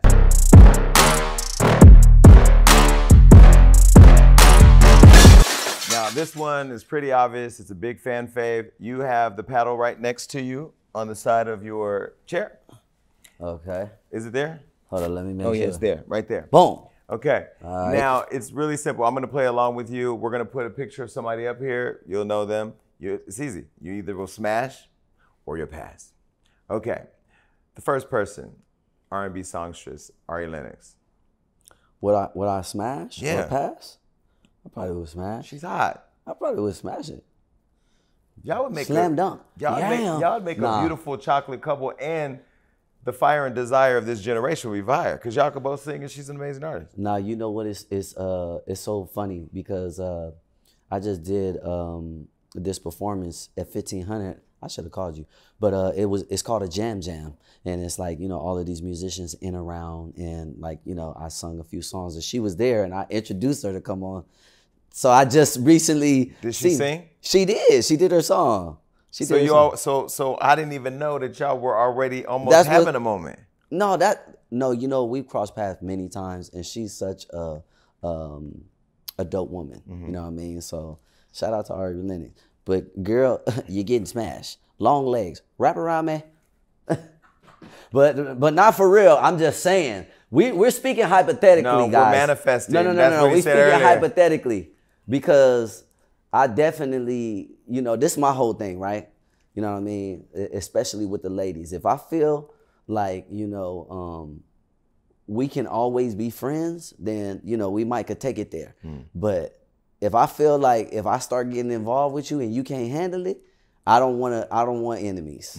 I don't want enemies. So, you know what I mean? Can't handle the relationship, the sex, the what? Whatever. Okay. You know whatever what I mean? that is. Yeah, because you know how you meet somebody and sometimes you too good. You too good. You know what I'm saying? For them. Yeah, you too good. But you know it, but you don't acknowledge your self-worth. Sometimes you want to be good to somebody though. You know what I mean? Sometimes you want to be too real good to somebody. See, you know now what I mean? the Scorpio's coming out. But I'm just saying, we being careful, we being mindful, and we keeping it respectfully. You said on the wrap your legs friendship. around me. I was just making a joke. I'm just making a joke. Y'all Ari. actually do make a good couple though. Ari, I'm gonna Ari, we're friends, and you know what I mean? Respectfully, you're a beautiful woman, so I'm just playing. but not playing. All right, the next person. Khloe Kardashian. She's not happy with her baby daddy. I probably would. Y'all making me look crazy. No, I'm gonna be honest with you. You know what I mean? I haven't seen Khloe in years, and you know, the thing that I always liked about her is that she does have a type of. She's a Cancer, by the way. You know what I mean? So she has. How you know that? That used to be my friend. We used to hang out back in the day. You know what I Y'all mean? had sex before? No. But yeah, I would say I would probably smash because I could tell that she, you know, she's a loving woman. She seems like a loving woman, and she seems it'd probably be good. You know what I mean? Because she's loving, so it'd probably be good. So I would go ahead and smash it. But there's not a lot of men who went over there and survived. Yeah, but we just talking about smashing and passing. We talking about she gonna get us. she gonna, We ain't never had nobody on the show say smash and then pass, right? No, I didn't say that. I wasn't saying that. That's what you said. I was saying no. You said go over there forever, smash and pass. No, I was just saying if we talking about like, you know, a scrimmage game versus a championship game, this is. Wait, I just had a moment. Okay, because we have Omarion here, and I'm telling you, we've known each other for so long. Did you used to go to the Pleasure P parties? Yeah, I've been to a few of those. Was you ever in that room with the strippers when they didn't let everybody in, but it was a few of y'all R&B singers and the strippers? I plead the fifth. No, this ain't wilding out. Yeah. Yo, I plead the fifth. Weren't those parties the best though? Yeah, That was a time. that was. Man, I'm telling y'all right now, I know those of you who are watching are like, we don't know what you're talking about. Yeah, but those yeah. of you industry and celebrity people who be peeking in here watching this mess, y'all remember them. It used to be you, Trey, Chris, Lil Kim. I mean, Carrie Hilson. Those were the times where like you could have a good time. And, Yeah. And no social media was there. Yeah. The biggest thing you had to avoid was the police towing your car. Right, that's true. Right? That's true. Yeah, because you could be a low-key freak too. Yeah. Yeah. All right, this next person is a low-key freak. We love her. Brittany Renner. Woo. Hold on, let me think about this one. It's going to end up in a book.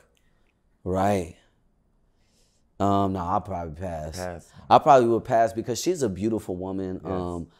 But I saw one of her interviews and I was like, what's going on? What she said she had 35 men or something? That's No, not a lot. I don't think, I think people's bodies is whatever, you know Yeah. what I mean? Nobody's going to be coming to you brand new wrapped in plastic, you know what I'm saying? But Lotto ripped that plastic right off. yeah, she sure did. But I think that it was just something, I think I just recently seen her in an interview with Charleston White. And I was like, what's going on? I You think okay? she had a little bit to drink that day, I think. Yeah, see, Nah. spirits, when they come out, you be But like, you seem like me, if you're in a relationship, you want that shit offline. Like yeah, it should privacy. be. It should because how else can it develop? I mean, you could develop publicly, but you really want to, it's a personal thing. You know what I'm saying? So yeah, I prefer privacy. You know what I'm saying?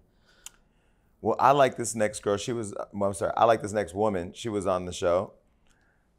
Chloe Bailey. Okay, yeah. Yam. Shablam. Chloe's thick too. But not like that though. Not like, because she's definitely a young woman that, has her stuff together. You know what I'm Super saying? talented. Yeah, super talented, and she carries herself a certain type of way. So yeah, it wouldn't just be like a Shaq slam. It'd be a smash that'll last. It'd be like, yay! No, but so Chloe, That's the first time anybody did that type of smash. You know what I love about Chloe? Well, first of all, I love her and Halle, but Yeah. super talented. But when she sat here and she was explaining her music energy and like how she creates, like you see an artist. Yeah. Because you met Michael Jackson and Prince before. I've met Prince. I only talked to Michael. But when you meet people like that, you feel that energy. That That's like. facts. How do you describe it? I describe it as like their aura. You know what I mean? It's almost like when I met Michael Jackson, it was like I stepped into his living room or something. It was weird. You know what I mean? And the same thing with Prince. A certain artists, they have like a aura, a presence, an energy about them that you could just feel. It's unspoken though. So that's how I would identify it, or how I would explain it. Now, in my book, I wrote that Michael, and I know I said I was going to stop saying this word, but in my book, I did say Michael Jackson was a nigga. Yeah. Did you get that experience? Yeah, for sure. Like, he wasn't like, hey. No. He was a real one. He was a real one. He was a real one. Why do people find that hard to believe?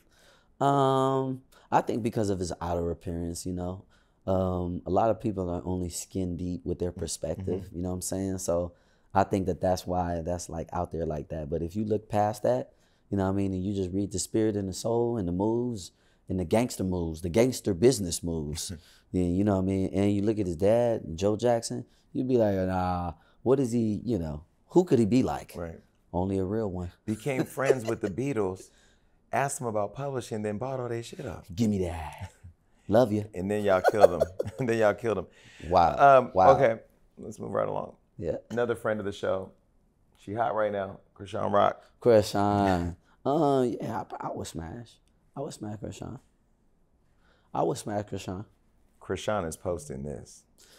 You know what? Because Krishan put everything on social media. She was just here the last week. She puts everything on social media. But the thing I will say about her, people better be careful. Cardi B started that way. Just social media.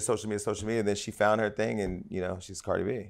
Yeah, I think that, having to witness what's going on with her online and like just to see her, to know, like I've seen some pictures that she used to be in track, you know what I mean, like, and her progression, you know what I mean, I think that there is still some transforming going on. And I think that it's really interesting. You know, she's finding her way. And I think that that's dope to witness, you know what I'm saying? That's something like what I went through, you know what I mean? So I see her building an audience and kind of carry them through. And even though a lot of it's drama filled and you'd be like, damn, what's going on today? Like, shit's fucked up. Like, damn, you just gonna go online. So what are the personal conversations? You'd be like, oh shit. You know what I mean? It's crazy to me. But in many ways, it's what a lot of people are going through but don't share. Exactly. You know? Exactly. And that's why I think that she's unique. Yeah. And I would probably, you know, smash because I'm pretty sure that there's something else there. You know what I'm saying? Gonna get her that ayahuasca. I'll be like, drink this right here. Yeah. Now, who are you? Listen, when Babyface sat here and played her song on a guitar, I was like, this girl got potential. Yeah, for figure it out. For real. For real. All right, now this one right here just followed me, and everybody, I already know the answer to this one. Nia Long. Oh yeah. Shablam. Nia's beautiful. She is. But she's like in that Jada Iconic era kind of thing, right? Yeah, for sure. Yeah, I was so, you know, excited to cross paths with her, especially at this particular time, at this day, because, you know, I was talking to my brother and I was like, man, you know, the first time I ever really seen, like, you know, teenagers having like sex or wanting to have sex, it was from the movie, you know, it was from Boys in the Hood, you know what I mean?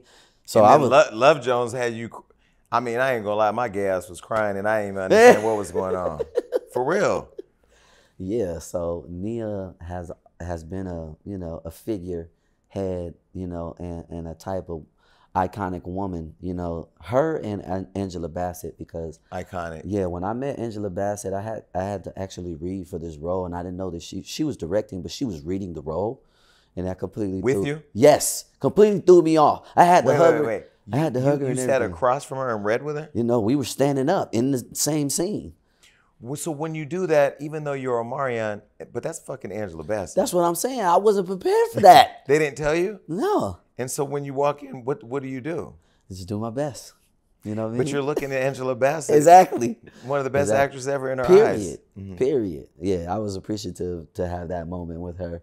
And every time I cross paths with her, you know what I mean, it's always a beautiful thing. But she's like you. She's consistent. Yeah, you know, sure. you meet her. I met her in the airport 5 in the morning and met her here. She's the same. Yeah, that's true. Yeah. That's true. Damn, Real recognized Real. Can we bring Real back? Come on. What about this Real one? The Plastic Girl, Latto. Damn, Latto's beautiful. Yeah, I actually got to work with her on Grownish. Grownish, yes, recently, and I got to meet her, and yeah, she been doing her thing for a minute. You know what I'm saying? I seen old videos of her, you know, child prodigy. You know what I'm saying? So she's just blooming. And yeah, she know what she's doing. She's a great entertainer. I like Latto. She's not that happy with me because I outed her relationship with 21 Savage. But I give her the credit because she's the first and only rapper to put my name in a song. What I also love about her too is while all these rap girls are fighting, and she's fighting too, we see what you and Ice Spice are doing, but online, y'all are covertly messy. She's does a song with Mariah. Now she did some with Christina Aguilera. She's getting them pop, them girls that can sing, that are pulling those audiences. I think it's just smart as an artist. Yeah, don't forget about the K-pop. She did the K-pop? Yeah, she did. Now that's a whole different. That's what I'm saying. Yeah, so she knows. She's moving. Yeah, she knows what she's doing. Okay, this other person is moving too. From book signing to book signing, Jada Pinkett. Right. Would you smash Jada Pinkett? Nah, I would respectfully pass. Really? Yeah. I think that you know, it's some women that you observe from afar, and you be like, could I? Nah. And I would rather be like really great friends with her. I feel like that would be super beneficial. It seems like the people that are her friends, they really get to experience her in a magnificent way. Like the way she talked about Pac, and you know what I'm saying? She didn't have to tell us about the alopecia though. Oh, yeah. This book is, I ain't gonna lie about the book. It's 400 pages. I'm gonna read, I'm gonna get me, and I ain't gonna read them on shrooms because I probably will read different pages. I got Adderall now, I'm gonna read them pages. Now this one right here, love this girl, body's everything, she's recently single. Teyana Taylor. Yeah, that's like. But y'all a family though. You know what I'm saying? Yeah, so I'll probably pass on that. So when you, her and Chris were together, y'all just be dancing, huh? Because all three of you can dance and perform. Y'all just some dancing. Now Teyana fine now. No, beautiful. Yes. Yeah, she grew up. Cause back then she was a little tomboy. Right. She's still kind of tomboyish, but yeah, that that's body. her swag. She's grown into being a woman now. She's sexy and she's all that. Yeah, and very creative too. Yeah, I think that you know, when Chris and I was hanging out, because remember it was another girl that used to be. She had some girlfriends with her too. You know what I mean? So yeah, we used to just hang out. She would be in the studio. And me and Teyana go back in even before that, you know what I mean? When she had Google Me, you know what I mean? And she was just working with. She was like 16. She was young. Yeah.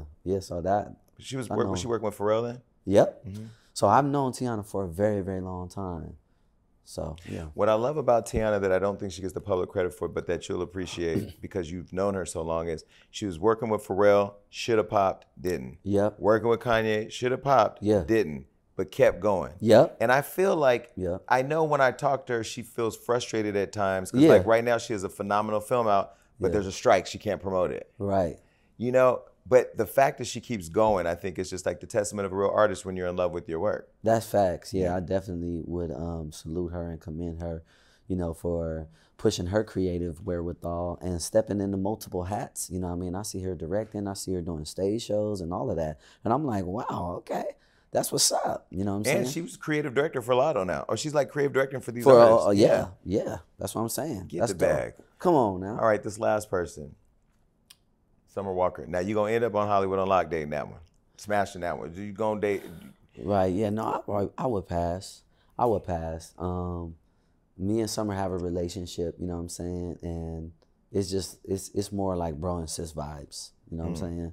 So yeah, I would pass. She ain't on the list, but what about Raven Simone? That was a joke. Look, this was the Jason Lee Show with Omarion. Yeah. Can we clap it up for Omarion? Hey! Thanks for having me, man. Before you get out of here, I'm gonna buy some tickets to the tour. You have a tour coming up. Yeah, it's coming in February, and you're definitely invited, man. Okay. You know what I mean? I'm gonna buy tickets though, because I like supporting my friends. You know, I want to show up and support. Appreciate but that. no, I just, you know, very, very humbled and grateful that you came and were a part of our journey. I've known you for so long. I've watched you just be consistent and be a good person, be a good father, be a good friend, go through shit and not use your platform and your audience that you built over all these years to, you know, weaponize them against the people who, you know, weaponize things against you. And it's just, that character is something I think, you know, beyond the music, the stardom, the acting and all that, just so people can see you as a man and see you as a father and how you've carried yourself. I mean, it's very commendable. And it's not easy. Yeah. Because self-discipline in the midst of people shooting shit at you. Straight up. Not when you're from Inglewood too and can text a couple people. Right. It's definitely commendable. But more importantly, I appreciate you reaffirming for me that losing a relationship or distance coming in between friends doesn't level up to a beef. Yeah. That you can grow apart and come back together and it'll all be full circle. Come on. Yes, Thank sir. you for coming up. Come Appreciate on. you. Jason. All right. All right. Now, wait, before you clap. Orion, stay the hell off them jumping. All right, bye. Hey, thanks so much for watching The Jason Lee Show. To watch more episodes like that, click right here. And if you want to see more, subscribe below and click that notification bell.